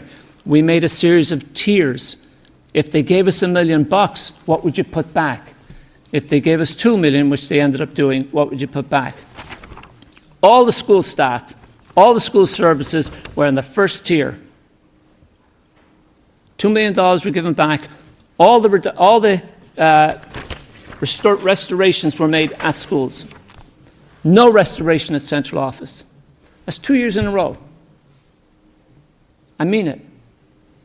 And if our union partners work with us, we can work on this together, as Pina offered. But you know the last time we worked together? We worked together when we were looking for teacher contracts. And it was very, very successful on behalf of our teachers. 4%. 4%. There's a remaining, by the way, there's a remaining 3% yet to come. We're sitting here arguing about a 3% raise for 3 of the most valuable people in our district. The union has a 3% yet to come. Do you want all of us throw up our 3% raise and go back to that? I'm not asking you to do that. I don't want to be a smart aleck. You deserve it. You deserve it. Don't strip from central office essential services that have helped make our district work. Most of you teachers have been in Lowell for a long time, and paraprofessionals. You deserve credit. But our schools have not always worked efficiently and well, and our student outcomes have not always been what they needed to be. And we're not there yet, actually. But we've made gains in the last few years. Not because I'm saying it. The state is saying it. The media is saying it. In this last night we were here, Mr. Bahu referred to the KPI report. More positive data. In your packet tonight, just so happens the latest data from the state is graduation and dropout rates. More good data. We are making progress. Thank you. Thank you. Thanks to our school committee for supporting the work. Please, please be sensible. Do not pull from us the resources we need to do the work. The minimal resources. I'm doing this thing in my head right now. I'm saying, I've got to stop, I can't say. I'll say one more thing. Along the lines of what I've told you about minimize central office, maximize the schools. Do you know what's a reasonable proportion of the district's budget to assign to schools versus assign to central office? What's a reasonable amount of the budget to say, okay, well, you can have this much for central office? You know what the average is in the United States of America? You can look it up. It's 6.7%. In the United States of America, districts, on average, spend 6.7% on central office. You know what we spend in Lowell right now? 4%. 4%. What I'm telling you, and I want to argue with the school committee, we have a lean central office. It's been happening for the last couple of years. Public record. When we get to the next part of the budget, I'm also going to share with you some unfortunate news. We have added in our schools dozens and dozens and dozens of teacher positions and para positions. I advocated and I added them with this school committee. I'm not saying it was wrong, it was right. But I also said when we stripped the central office the last couple of years, I told the committee, I told the public, we have a lot of staff in our schools that were hired with ESSER dollars. When the ESSER dollars went away, we stripped from central office to keep things going. We got some students, Student Opportunity Act money that helped it, but it won't last. We just can't keep doing it. We're at a point in the district, if you want to strip, say, almost entirely strip central office away, it won't fix that problem in the schools right now. There are a lot of staff in schools that the budget money we're receiving won't support, no matter what I tell you. I'm with you. I have acted on it. But we have to make things work. On the motion that's on the floor, please, you run the risk of stripping our district of really valuable employees and the school administration. You can do it. The school committee, it's in your hands. I'm asking you to please support a very reasonable motion that's on the floor. Thank you. Thank you, Mr. Superintendent. Ms. Del Rossi. Yes, I believe one thing that was said tonight is something that is very true. We all need to start working together. And I was not at the executive session when the assistant superintendent contracts were created, but what I did hear in real time are people are being notified that they're losing their jobs, that their positions are being cut. And there's no way a school committee can defend somebody or a superintendent if we're not given the data. So we're getting blindsided. I don't feel like we're working together. I feel like we have had a lot of information that has been out into the community that is making it look like one thing's happening, one side is knowing something, and with that, the other hand isn't knowing what's going on. And that's just bad. We do all need to start working together. That is what made me vote no when we had to redo when we had the contract in front of us. It was the several calls that I got about these positions being cut. We have no paper in front of us, no budget, no proposal. And that makes everything very difficult. And we can't defend. We have nothing.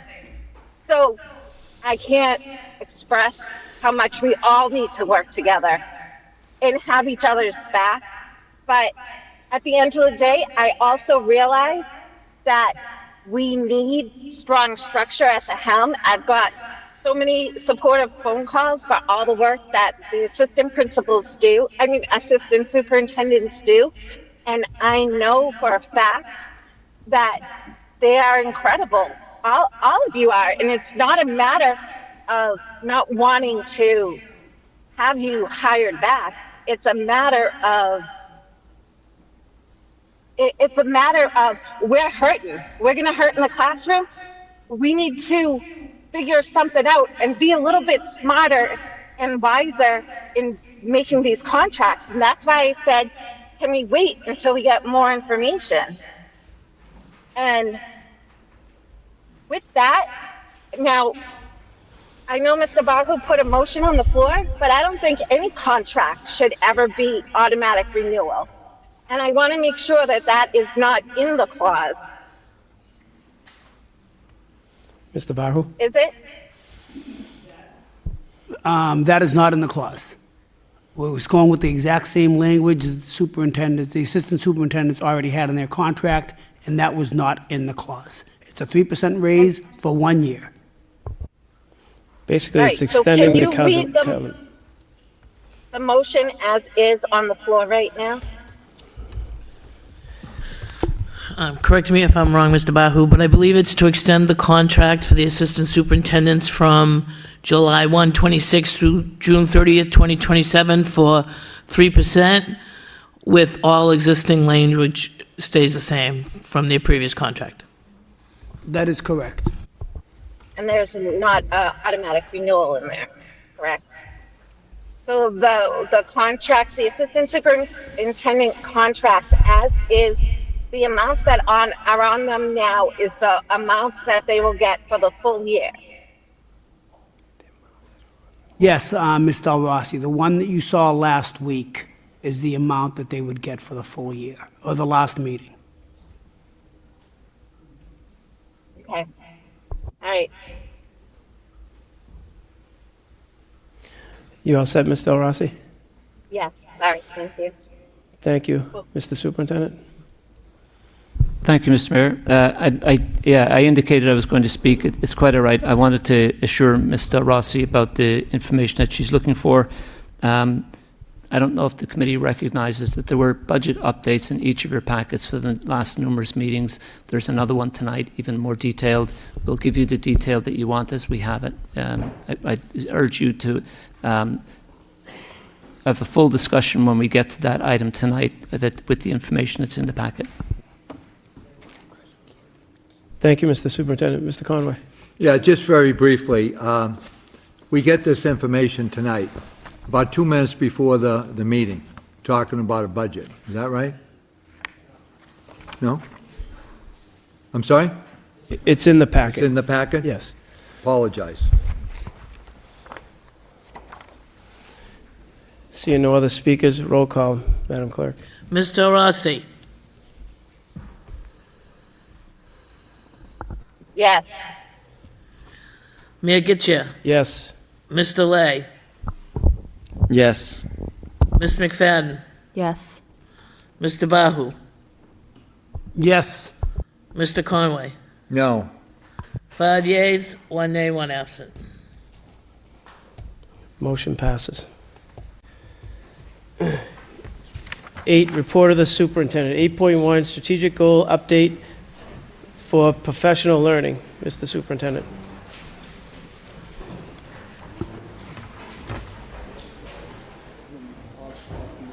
Yeah, if motion to take a 5-minute recess by Member Lay, seconded by Ms. McFadden. All in favor, signify by saying aye. Any opposed? So ordered.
Does this mean we don't go to the city council and fight? Yes. Yes, Nikki. Yes. No, I think we need to work together and do that. Well, we'll get together, Eileen. Okay. We'll be in touch. Mickey, that was great. Yours was perfect. Good luck at Easter.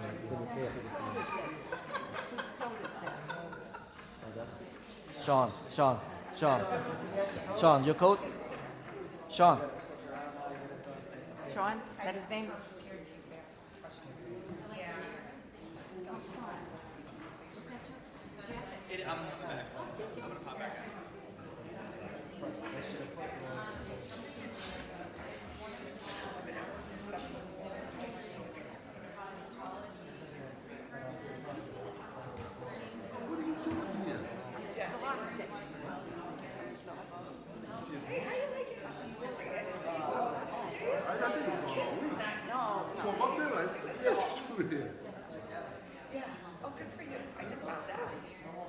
I came this close. I came this close to get rid of Elizabeth. Good for you. I was all set to do it. Sorry, upstairs. I know, I look back on it.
Thank you.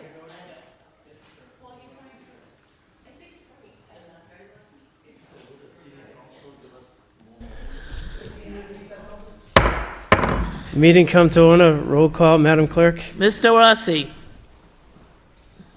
Here. Mayor Getchia. Here. Mr. Lay. Here. Ms. Martin. Ms. McFadden. Here. Mr. Bahu. Here. Mr. Conway. Yeah. 6 present. Thank you, Madam Clerk. 8, reports of the superintendent. 8.1, strategic goal update for professional learning. Mr. Superintendent. Thank you, Mr. Mayor. I'd like to remind the members that I know you know we have a strategic plan. In our plan, we have an ambitious set of initiatives and targets to address and to attain. And we're updating you this spring with an update on each of our goals in turn. This I consider to be an element of the real work and the real work that's gaining us progress in the district. This one tonight is going to be delivered by Ms. Crocker-Roberge. Ms. Crocker-Roberge. Thank you, Superintendent. In your packets and on your screens, you'll see Strategic Goal 1.3, which falls under priority number 1, which is rigor and relevance in every classroom. That particular priority has been our most expansive of year 1 in this strategic plan. There are 7 different initiatives under priority 1, and 5 of them are launching this year. And so going through the rigor and relevance in every classroom priority, we had a strategic objective to refine professional development systems and the delivery of the PD for educators so that we could support the big district-wide curricular rollouts, specifically this year around our new literacy curricula, K-10, but overarching the multi-year plan, the 5-year plan, to continue to grow our opportunities for professional learning, both in the quality, the differentiation, and the specificity, responsiveness to our data and our staff needs. And so tonight I have a quick overview because you've already heard from me, you hear from me quarterly about the strategic plan. So I just wanted to key you in on a few key pieces that we've done, that we're currently doing, and that we'll be doing in the year ahead. So to tee up the launch of this, last year we ran a couple of pilots on coaching cycles. They're called team learning cycles, and we designed a model of in-school support. So we heard a lot of feedback, superintendent and I, when we first came on board together down here at central office, that, like, you know, we need support from central in the schools. We don't have the schools and central working together. And that came through from central office surveys, from teachers and staff surveys. And so we have a model now where our central office academics and instruction staff, the curriculum staff, are deployed out in schools. They're in schools every single day. They're working in CPTs with teachers. They're running data cycle meetings. They're supporting the literacy specialists and the math resource teachers. And so that pilot fed into the model that we have this year. And we continue to survey staff. They're in process this very week. We're repeating an Annenberg Brown University coaching survey that we did this time last year, this week, along with our HALS data, to help inform where we need to take coaching and professional learning with teachers moving forward. And we know that we've largely focused this year on the implementation of ARC in the elementary grades, expeditionary learning in the secondary grades, middle school 5 to 8. And then StudySync in grade 10 for the rollout this year. But for the coming year, we're going to work on refining our PD systems, and we're in the process, I'm working with John Overton at the district office to build out a comprehensive Lowell Public Schools professional learning website where all of the early release, content-specific opportunities are going to be housed in one very publicly accessible space. There'll be a calendar, there'll be pages for every single office, special education, mental health. All of these will become under one hub, one resource for our educators in our district, and become much more transparent and much more proactive and future-informed about what we're doing. Sometimes this year, the nature of the rollout of the PD was some of the trainings came in kind of a week before and whatnot, and there was a lot of coordination working with 2 different curriculum companies over 28 schools to make sure, 3 really with the high school, to make sure that people got professional learning. And so we're going to work on streamlining all of that for next year. When we do our instructional rounds, and I'm sorry the teachers left because I really would have loved to engage a little bit on this, we do instructional rounds very regularly across schools now, and the best part of it is that we're at the point where in several schools, teachers are the ones doing the rounds with one another. It's become a process where the administration is slowly backing away and really putting this process in the hands of the teachers. It's happened over time. And over the course of the time that we've been implementing doing our rounds this year, we've seen through the implementation of new curriculum and the professional learning that our alignment to our grade level standards has gone up. We started at 82% at the beginning of the year, and to date, after we've done over 500 classroom visits, we're at 91.7%. So and any given time, these are 15-minute slices of instruction across hundreds of classrooms in our district, that over 90% of the time, what is happening in that classroom in that moment is perfectly calibrated to grade level expectations. And that's interesting because we have a lot of students that are not yet meeting grade level expectations, but we've really changed how our instructional approach is. We're not going backwards all of the time and sort of meeting with them where they're at. We've been working with teachers to keep the instructional standard at grade level and work on scaffolding and supporting kids to get up there. And I think that you saw this approach play out this past spring, even before the new curriculum was launched, when you saw a 5% increase in our literacy proficiency rates. And so we're taking that learning, that knowledge, and applying it into the new professional, the professional development for the new curriculum that we have. As we've had for the last 2 years, this year we've been working with a district prioritization plan. The prioritization plan picks up where we left last year on literacy and language. So last year we focused a lot on speaking and listening. This year we've leaned into deeper learning and close reading practices. So we're keeping the focus on language, building language, but we're dialing very much into close reading practices because that is what's embedded in all of our new curricula. We're continuing the work around discourse routines. And next year, our prioritization will move further into writing, that last domain of language that we're building out. We have several schools using a text called the Writing Revolution, some more coming on board with that, and some additional training that will support teachers in that way, as well as our alignment with our foundational reading curricula. So that will continue to require training and professional learning that is coordinated. We've been pushing out practices around data analysis and data cycles. I've done training with the leaders. I've had some of my expert leaders do training for the other leaders. We have some wonderful literacy and specialists, instructional specialists and math resource teachers in the district who do incredible work with teachers at common planning time, in vertical teaming on early release days around data, and they're getting smarter and better and more efficient with how they use their data. Our data office is always supporting the development of new visualization tools and places that we can collect that and use it so that teachers can see how students are doing and get right back into the classroom to move them forward. And so that is part of their professional learning, is learning how to stay informed about how their students are doing and what data is the best data to help inform their instruction moving forward. So ARC Core for elementary schools had a full complement of introductory summer training that was paid through grant funding, full day PD in September, 3 of the early release days that happened during the first semester, and a number of in-school coaching days while teachers are teaching, coaches from the company are coming in and providing support and feedback on how that rollout is going and problem solving with them. So they'll watch a lesson and they'll come back and talk about what the challenges have been and start talking about ways that they can support the next unit coming forward.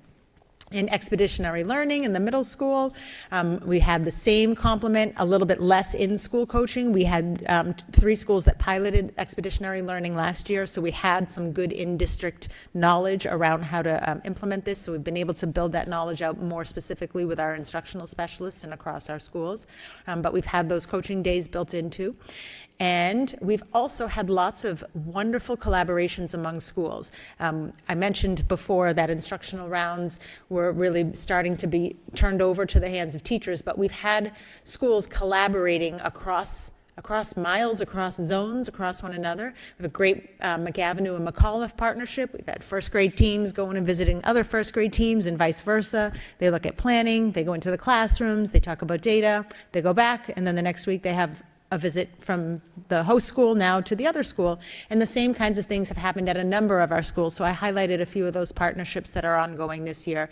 Really, the best learning happens when we get teachers together in a room, provide some structures to further the conversation, and they share best practice. Or they get into one another's classrooms, and then they use a tool to think about and debrief on what they saw and what they learned about what they saw so they can bring back into their classroom. We started looking at student work more specifically in team learning cycles this year. So we've modified a sort of well-adopted protocol to fit sort of the time and nuance of what we're doing in our own CPTs. And so teachers in the coming year are going to spend more of our time, now that we've kind of been through each of the units in ARC one time, each of the modules in EL one time, and we have a better sense of what to expect from students. Next year we'll be spending more time really looking at the authentic student work products and being able to use that information to help inform how we go. And I'm going to leave a little teaser along with the new LPS professional learning site. In a recent conversation with our UTL partners, we talked about the resident classroom model. And this is an opportunity for us to have teachers self-identify or identify a colleague, or a coach identify a colleague that has some level of expert practice. We'll be publishing a calendar each month of classrooms that will be open. So if I'm a third grade teacher and I happen to have really great phonemic awareness activities that are showing that they're moving the needle, I'm going to open my classroom up from 10 to 10:50 on Tuesday morning, and I have room for 8 visitors. And if I'm over at the other school and I want to come visit and see that because I have that need, I'll let my principal know, and they'll give me coverage for an hour, and I'll zip over and watch that and have a little debrief and zip back. And so we really want to get to this point where teachers are going across our district, school to school, within one another's classrooms, and sharing the best practices that they are developing. So that is, in a nutshell, what we're working on currently and what's coming ahead for strategic goal 1.3, and we'd be happy to answer any questions that you have. Thank you, Ms. Roberge. Any questions? Seeing none, we'll move on to 8.2, 2025 graduation dropout rate results. Mr. Superintendent. Thank you, Mr. Mayor. I don't intend to make extensive comments about this report. It's in your packet, school committee members. I will, I actually referenced it earlier now that I remember. The data in here is generally good. very good. The annual dropout rate is declining. Students with disabilities graduation rate set a record for us last year. It exceeded that record again this year, and so on. There is, of course, much more progress to be made, but we're heading in the right direction. I'll take any questions you have. Mr. Conway. Yeah, just a quick question through you, Mr. Mayor, to the superintendent. I noticed if you take a look at Lowell High, in the year, I think it was from 2022 to 23, it went from 80.4 down to 75.3, which is quite a drop. Is there any particular, and also there was a drop in the district too. Did something happen during that particular year? I mean, and by the way, and I'm glad that we get back up to where we were basically in 2019 and 20, but is there any particular reason why there was a drop on that? Do you know? Just curious. Thank you. I think there probably is, and I can speculate, but I want to be cautious to indicate that I'm speculating. There was a year when we were excused from the MCAS requirement for graduation, during the difficulties of COVID and post-COVID. It could have been the year before the one you're pointing to, so that the year before the graduation rate would have been unusually high or almost like artificially high because MCAS wasn't counted. Then the next year it was counted and we reclined, right? So that kind of thing happened, I believe. Okay, thank you. Mr. Lay. Question. So Lowell High versus district. And we have only one high school. I mean, what are we adding? We're adding some other schools? Yes. So Lowell High is, as we know, Lowell High. There are two additional high schools in a sense. The Career Academy on Elliott Street and the LeBlanc's Alternative School. So that makes up the full district. The 80 school as well, for that matter, it could be included as part of the district. Thank you, Mr. Lay. Seeing no other questions, we'll go to 8.3, Finance Report, Analysis of Staffing Growth in Fiscal Transition FY20 to FY27. Mr. Superintendent. Thank you, Mr. Mayor. School committee members, I think this report is worthy of quite a bit of discussion. It's related to some of the comments made earlier in the meeting, and I believe it has numbers in it that interest the committee. I want to address one portion of it, if I may, and then ask our finance expert to pick up on some of the others. There's a table on the front of the report, and it's a colorful table. It shows the addition of staff from the last several fiscal years, fiscal 20 to current. And to the right, it shows you the growth in the number of staff. One key data point it's in the text below, but I want to point it out to you. Our student population basically stayed steady through that time. So all those additional staff that were added, it's not because we had more students. We actually have slightly less students. But we added these staff during ESSER, and as I commented earlier, we're determined to hold on to as many of them as we can in our schools. It is true, however, and I can't hide it from you or anyone else, that we have more staff, considerably more, than we will be able to afford this year and maybe other years. We have more staff in our buildings, for example, than I ever encountered as a school principal. And the reductions that we will make this spring as a result of not having the funds to keep it going will not result in a reduction of staff to somewhere back up the line here. It will be a modest reduction in general. One person losing their position is painful. Mr. Conway gave us a specific example earlier that was a poignant remark, and it's a good remark. But as a system and in general, we do have many more staff than we can sustain. I can't hide from that, and I'm bringing that to the committee. That's the truth. We have had increases in revenue, state is giving us more money, not less. We actually receive a little bit more money. The Student Opportunity Act, unlike ESSER that went away, the Student Opportunity Act built more money in that's not going away. But transportation costs are going up by 6 and 7% at a jump, healthcare costs, et cetera, and at the same time, we have this dozens of additional school staff in our system. So yes, some reductions are in order. If you want to ask any questions about what I've just said, I'm happy to take them. And otherwise, I'll give the rest of the report to Dr. Pinto to summarize for you. Personal stories. Dr. Pinto. Can I just ask? Oh, hold on. Go ahead, School Committee Member Del Rossi. Was that in our original packet that we got over the weekend? Because I don't remember seeing that. Yes. Yes, Mr. Rossi. Okay, all right. Dr. Pinto. Thank you, Mr. Mayor. Thank you, Mr. Superintendent. The second part of that report is an FY27 budget context brief, and so the presentation is designed to just provide you with a little more context on the FY27 budget, and the more detailed information is in your packet. So the idea is to provide a baseline of information for our community, and the goal is really to outline the financial framework the district has to operate within.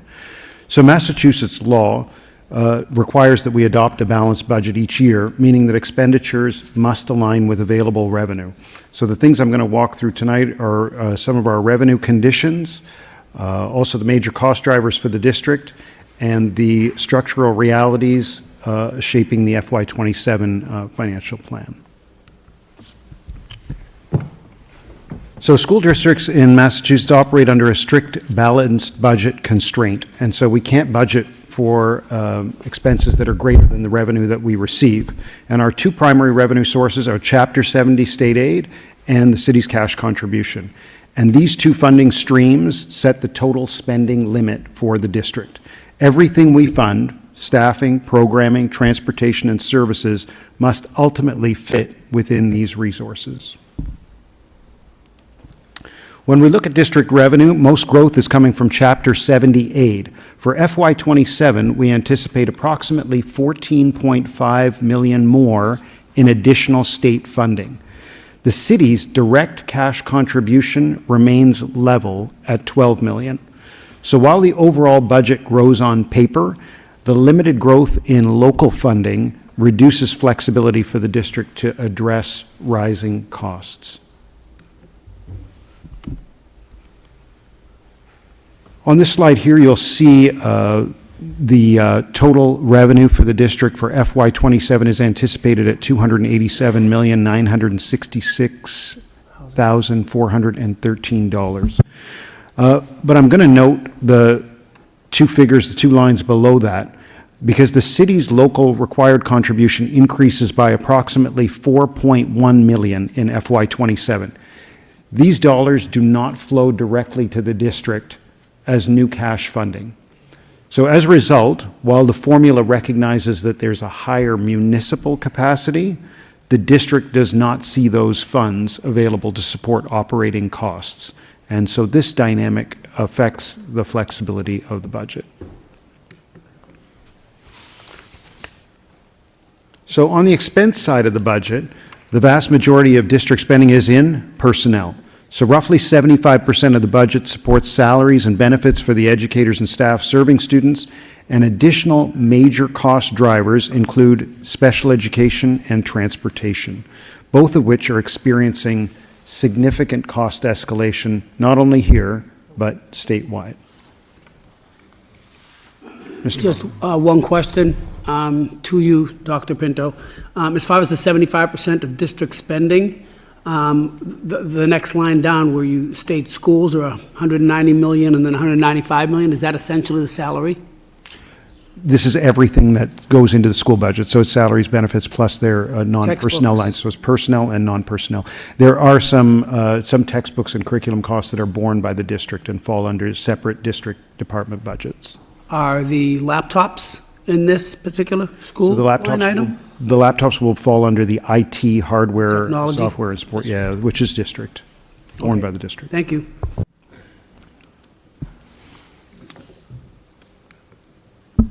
So I've given you a couple of samples here. And on the expense side of the budget, the vast majority of district spending is tied to personnel. But I provided some samples of the increases anticipated for FY27 on the right side of this slide. That includes the expenses I mentioned earlier. So school-based budgets are going up by 4.8, transportation by 2.4, and so on. The key messages, however, are on the left side of the slide.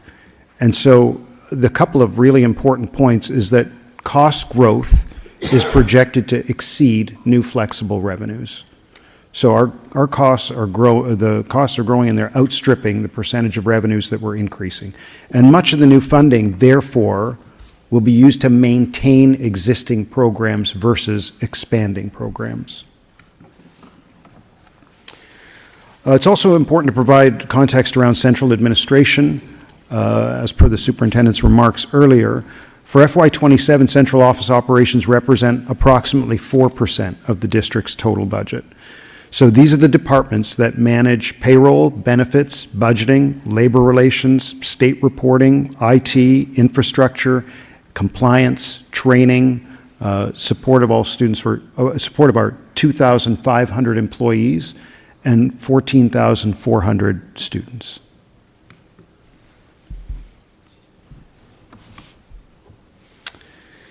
This is an important concept that sometimes causes a little confusion in school budgeting discussions. And so while the district's overall budget may grow from year to year, that growth does not necessarily represent new discretionary spending. So in FY27, I mentioned to you earlier that we anticipate approximately $14.5 million in additional revenue. It's coming primarily through Chapter 70 state aid. That increase is going to be largely absorbed by rising contractual obligations and mandated costs. So these include salary increases under collective bargaining agreements, rising employee benefits, transportation costs, special education services that the district is legally required to provide.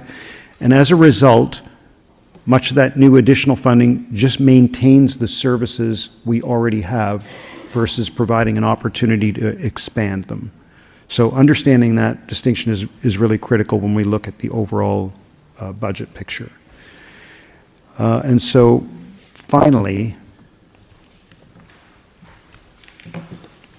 as we move forward, like the district has to remain mindful of the structural pressures that could affect long-term financial stability, and this includes municipal funding levels, it includes the future of federal grants, it includes volatility in health insurance costs, and continued growth in special education services.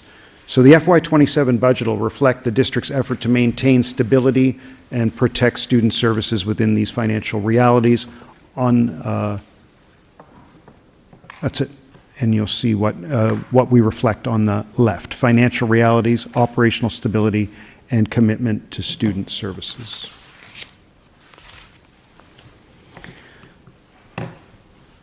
So finally, this last slide is intended to just note that we're continuing to commit to collaboration with our stakeholder groups, our city, our school community, our communities, to encompass our teachers and administrators and so on. And on the right, we've got our critical budget priorities. So protecting classroom instruction being number one, equitable school funding, legal and fiscal compliance, and preserving long-term financial stability. That's it. I'll open the floor for questions. Ms. McFadden. Can you talk a little bit about the role that school site councils play in creating a budget for the schools, and in terms of, we've talked a lot about positions being cut, like what role does the school site council play in that? I'll be happy to open and then turn it over to the superintendent to add as the superintendent would like. So school site councils have been provided with training. So on each school website, a training video has been embedded. And so principals offer that training to school site councils. They participate with the principal and the leadership group at the site to determine the allocation of those resources. In Lowell Public Schools, those school site budgets have been considered to be largely discretionary, so driven by the principal and leadership team and site council at their place, so they decide where they're going to allocate the dollars. Thank you. The only comment I can think to add is that the school site council should be, the idea is that they be involved in the process and the decision process. Their role is advisory, however. If a school leader under the Education Reform Act, school principals were given additional say. I don't know of any case where the school site council and the principal butt heads, but I wanted to point out it is a sort of an advisory role, and the school principal ultimately has to choose the budget or decide the budget. Thank you, Ms. McFadden. I have one question, if there's no objections. When I look at the key staffing, from FY20, if you add them all up, you got 1,457.5 employees on FY20. And then if you look at FY26, you have 1,731 employees. So it's a net gain of 274 employees over that period of time. And then when you look at the enrollment numbers, if you go on and you look at the websites, it said you had 14,457 in 2020, and today, in 2026, you have 14,387. So there's a net loss of 70 students.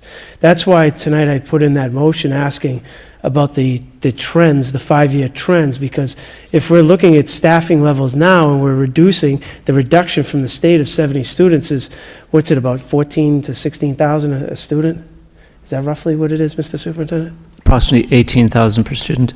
So if you multiply the 18,000 by the 70, you'll see that there's a good delta there that is walking away at this point. And that's why those trends are extremely important to funding sources. When we start looking at those funding sources, we better start projecting our way out, because if we don't project that way out, what we talked about tonight is only going to get worse. I guess I would relinquish the floor to Mr. Conway. Yeah, just very quickly, I think, and I might be wrong on this, but I think that whoever does the predictions, if I recall, they've been wrong like for a few years in a row. Am I right on that, or do you know? And the reason why I'm saying to myself, these people are supposed to be experts in the prediction, which, you know, we utilize them for planning, and then we find out their predictions were not accurate. I think you're right, Mr. Conway. If you look at the immigration piece that came to Lowell, it's very hard to predict during the pandemic in the piece of the immigration piece where we were housing people at the ICC, so it threw off our numbers. But I would agree that a prediction is just a prediction, but when you look at these numbers, you see that they're actually going down. And if you just take those 70 students and you multiply it by the 18,000, you're talking 1.26 million. Just from the 70 students, but at the same time, you increased by 274 staff. So it's a definite challenge. And year to year, when you look at those numbers, it's a moving target that we have to be somewhat cognizant of if we're going forward. And I agree that, you know, nothing's factual, but at least having some kind of data point based off of the age of the residents here and stuff like that, on what the growth or the decline is throughout Massachusetts. That's what we're trying to look at best, if it makes any sense. Mr. Superintendent? I'm going to ask Dr. Pinto to make an additional remark, please. Sure, so a brief remark. So with regard to projections, enrollment projections, so typically they would be built by a demographer, right, who would do studies. They would use census data, they'd use birth rates, they'd use mobility rates to see who's moving in and out of the community. In this instance, at this time, we've used actual enrollment. So to build the FY27, we are using actual numbers of students in school right now, and we are planning for a fall reconciliation. So we'll plan for a true-up, because you don't know how many students you're going to get until they arrive and enroll. There's plenty of transition that happens over the summer period, and so we're planning to make adjustments in the fall. Mr. Conway's remarks, I must say, I think are interesting and instructive. That some of the predictions are not as difficult as others. in our youngest grade levels, pre-K, K, and first grade, there are less students coming in year on year. So you can predict if that continues and goes up to the grade levels, our population will decrease if that continued. Mr. Bahu has oftentimes made the case that we need to do more recruitment of students. There are other choices for people, homeschoolers, charter schools, and so forth. We offer, I think, the best value in town for anyone, and any child. Speaking personally, my children went through Lowell Public Schools and thrived. So we need to promote that and recruit with that and bring in more students who are already in town. I also am very big and hopeful about certain projects in Lowell. One of them, for instance, the LINK project, and up here on the east side with UMass Lowell and the city working to build up that area and bring in companies and recruitment companies. If that's successful, even moderately so, we'll be adding a lot of young professionals and young families to Lowell. So there's great hope for the city to grow. Right this minute, the trend is not there. The trend is actually down a little bit. I think the mayor's motion charges us with looking at it and working to give the committee some more reliable figures and ability to plan and think ahead about what we need. Thank you. Mr. Bahu. Just to add something, minuscule to that. I mean, ultimately, we all know the statewide trend is actually going down. For some reason, there's less students going to schools, and school districts are talking about merging and such like that. I'm not sure that that's happening in places like gateway cities, like Lowell. Because don't forget, we are just about to finish a beautiful high school. We're adding Chapter 74 programming, we're recruiting, and people are starting to see these graduation rates go up. And I think this is going to be one of those destination schools more than it's been in the past 4 or 5 years. So fingers crossed, we keep moving in the right direction, and we can begin to see our student count increase as well. I agree, Mr. Bahu. And on the city side, I had met with the Lowell Housing Authority, who's looking to add another 120 units to their portfolio. So when you start doing this, I'm just wondering, where are we going in the school system? And are we saturated? Do we have room? Where are we going to put people? If we start building in the city, the ADU thing from the governor, you start looking at the building process that's going through, and a lot of them are coming to MBTA communities because you can build at will with no parking or anything. So I think that's where the questions come in, is can we sustain what could be coming? That's all. That was really the whole thing, but thank you. Seeing no other questions, we'll move on to 8.4. Response by motion by Mr. Conway, 121 of 2026, School Safety Protocol. Mr. Conway. Yeah, thank you, Ms. Crocker, for the report. I appreciate it, because I know a lot of times parents. Now, this is going to be available to parents? Is that correct? Mr. Superintendent. Thank you, Mr. Conway. These documents are public right now. They're on the website. And I have our safety coordinator, Lisa Gobicki, has sat here patiently all night through our meeting and is happy to also shed any light on any questions that you might have in these reports. We've given you copies of all of the sort of nationally vetted tools that we use, plus some of that have been developed in-house. Ms. Gilbicki goes to some national conferences and has been able to bring teams sometimes, and then they bring back the best practices from those national conferences, and we've been able to implement a number of strategic items that you see that have improved safety in our schools. All right.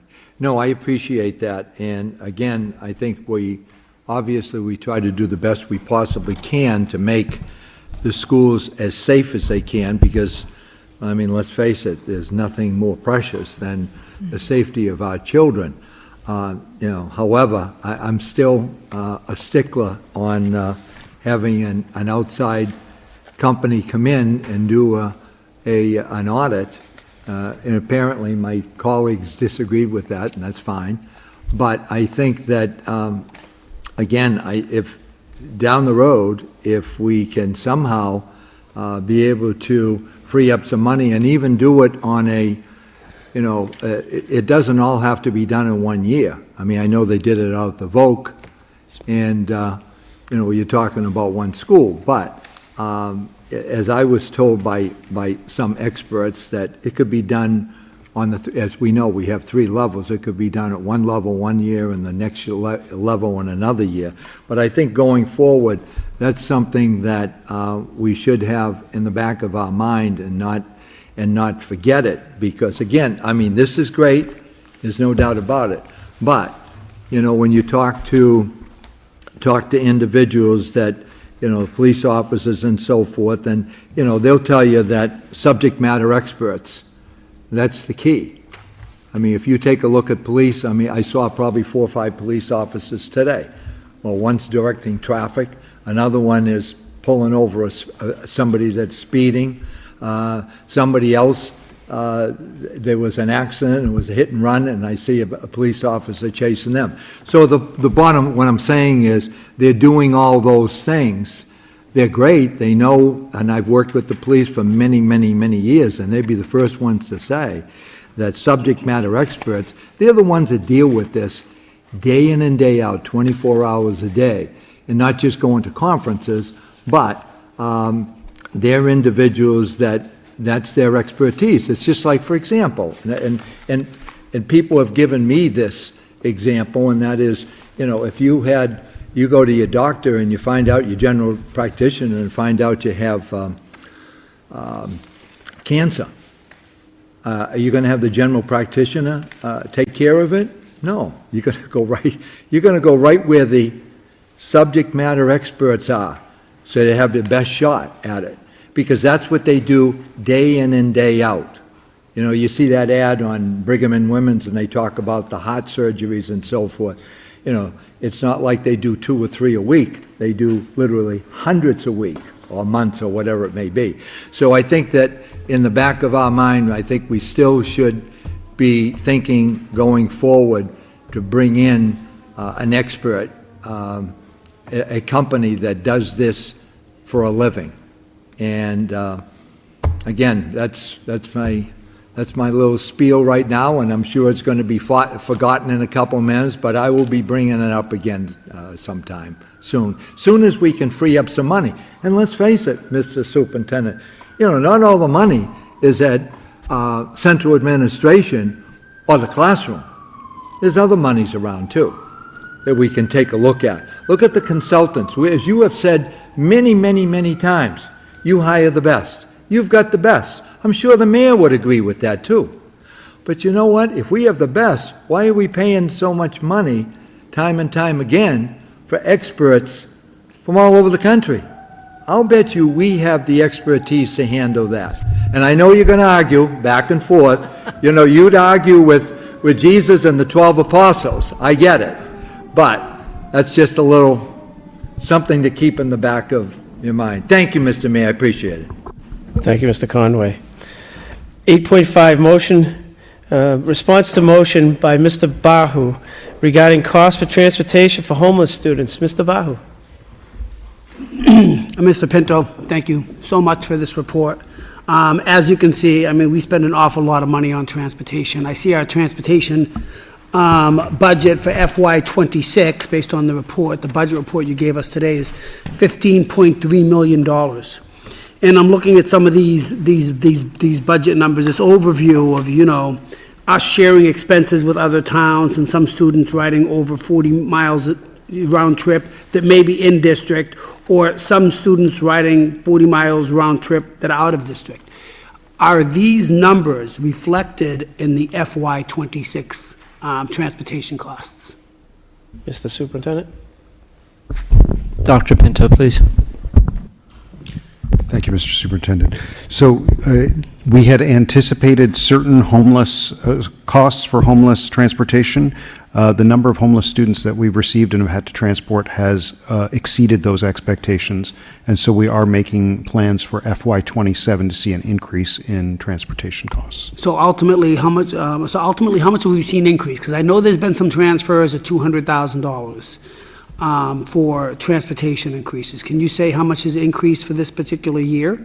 So the initial thought was, so it's exceeded our expectations by at least 1.5 million at this time. Last questions. Out-of-school students, again, over 40-mile round trips. There's 99 of them. It's $1.2 million. It's McKinney-Vento. It's a federal law.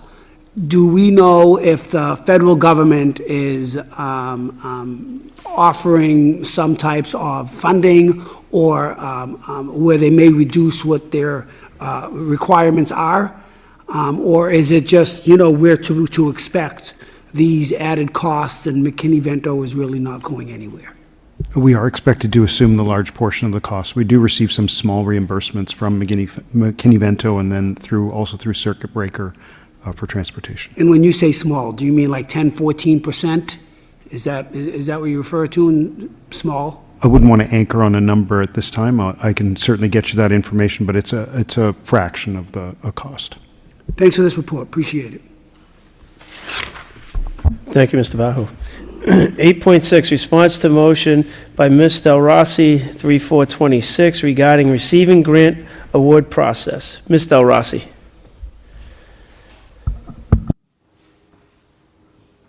Yes, thank you very much for this. It's very organized and colorful and to the point. I've heard people say, I knew this was the process, but I've never seen this before. So I think this will be good for all the schools to have if they get awards. So thank you. Thank you, Ms. Del Rossi. 8.7, personnel report. Mr. Superintendent. Thank you, Mr. Mayor. This is a periodic report provided by the Assistant Superintendent Hall under HR and Operations. It's in your packet. All the information is there, and we're happy to take any questions you may have. Thank you, Mr. Superintendent. Seeing no questions, motion to accept the report of the superintendent, 8.1 through 8.7, as a report of progress by Mr. Bahu, seconded by Mr. Conway. Roll call. Mr. Rossi? Yes. May I get you? Yes. Mr. Lay? Yes. Ms. Martin? Ms. McFadden? Yes. Mr. Bahu? Yes. Mr. Conway? Yes. 6 yeas, 1 absent. Thank you, Madam Clerk. 8.8, home education. Motion to adopt home education by Mr. Lay, seconded by Ms. McFadden. Any questions? Roll call. Mr. Rossi? Yes. May I get you? Yes. Mr. Lay? Yes. Ms. Martin? Ms. McFadden? Yes. Mr. Bahu? Yes. Mr. Conway? Yes. 6 yeas. Thank you. 9, new business. 9.2, finance public hearing, annual school budget. Motion to approve the budget modification of $1,353,988.78 by Mr. Lay, seconded by Ms. Del Rossi. Roll call. That's not it. That's not Oh. the amount. It's 9. Oh, I'm sorry. Let me reread that. I got the wrong number. Motion to approve the budget modification of $9,996.47 by Mr. Lay, seconded by Ms. Del Rossi. Roll call. I did change. Oh, Mr. Lay, seconded by Mr. Rossi. Ms. Del Rossi? Yes. May I get you? Yes. Mr. Lay? Yes. Ms. Martin? Ms. McFadden? Yes. Mr. Bahu? A fraction of the amount. Yes. Mr. Conway? Yes. 6 yeas. We're always looking at savings, Mr. Bahu.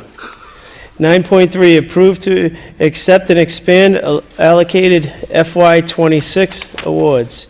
Motion to approve the April 2026 budget hearing dates by Ms. McFadden, seconded by Mr. Lay. Roll call.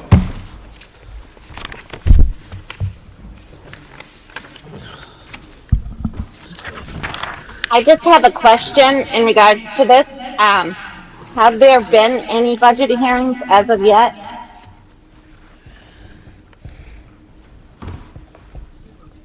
Mr. Superintendent, have there been any budget hearings as of yet? Thank you. Wait a minute. I'm not sure if the committee members realize we voted, I believe, on item 9.2. on the agenda tonight, which is actually about the budget hearings.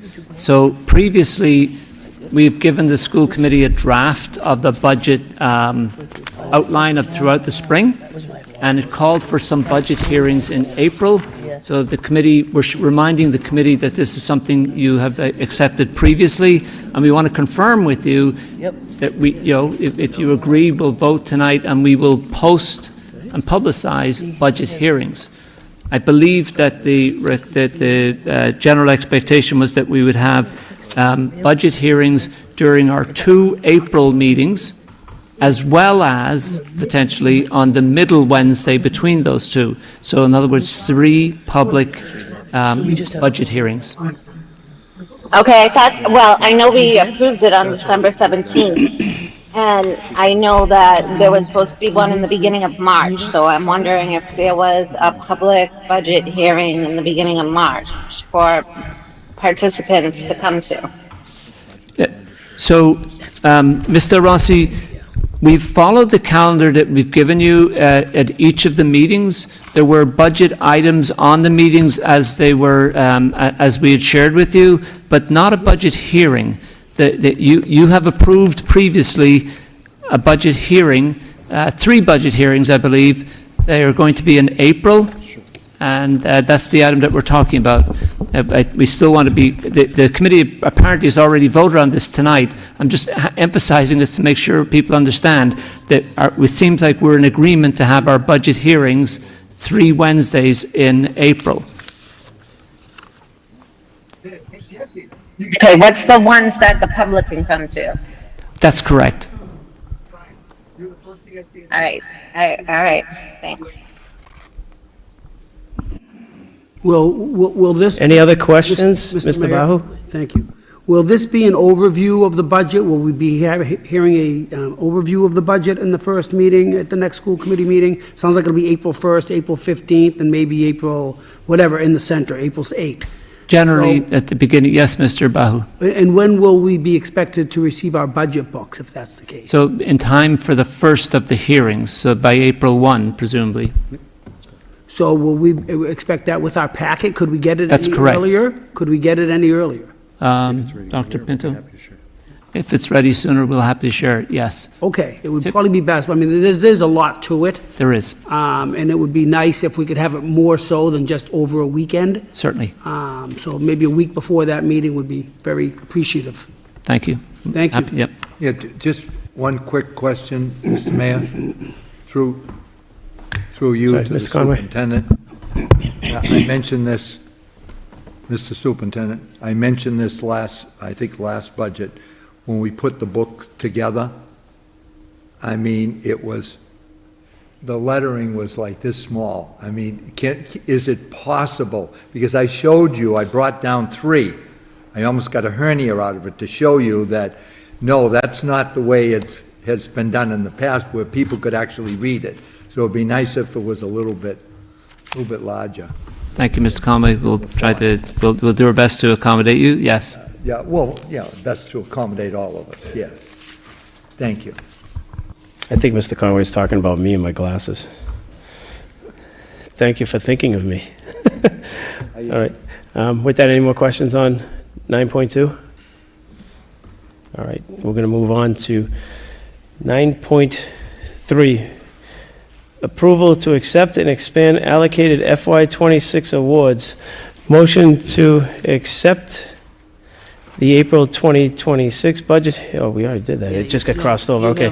Motion to accept and approve the award allocations. First and second, we just need a roll. First by Mr. Lay, seconded by Ms. McFadden. Roll call. Mr. Rossi? Yes. Mayor Getchia? Yes. Mr. Lay? Yes. Ms. Martin? Ms. McFadden? Yes. Mr. Bahu? Yes. Mr. Conway? Yes. 6 yeas. Thank you. 10, conference and conventions request. Motion to bundle and approve the convention conference request by Ms. McFadden, seconded by Mr. Lay. Roll call. Mr. Rossi? Yes. Mayor Getchia? Yes. Mr. Lay? Yes. Ms. Martin? Ms. McFadden? Yes. Mr. Bahu? Yes. Mr. Conway? Yes. 6 yeas. Thank you. 11, professional personnel. 11.1, the members of the United Teachers of Lowell hereby donate 30 sick leave days to Kelly Ash, McAuliffe School paraprofessional. Motion to approve the professional personnel by Mr. Conway, seconded by Ms. Del Rossi. Roll call. Ms. Del Rossi? Yes. Mayor Getchia? Yes. Mr. Lay? Yes. Ms. Martin? Ms. McFadden? Yes. Mr. Bahu? Yes. Mr. Conway? Yes. 6 yeas. Are there any announcements before we go? No announcements. Motion to adjourn by Mr. Bahu, seconded by Mr. Conway. All in favor signify by saying aye. Any opposed? So ordered.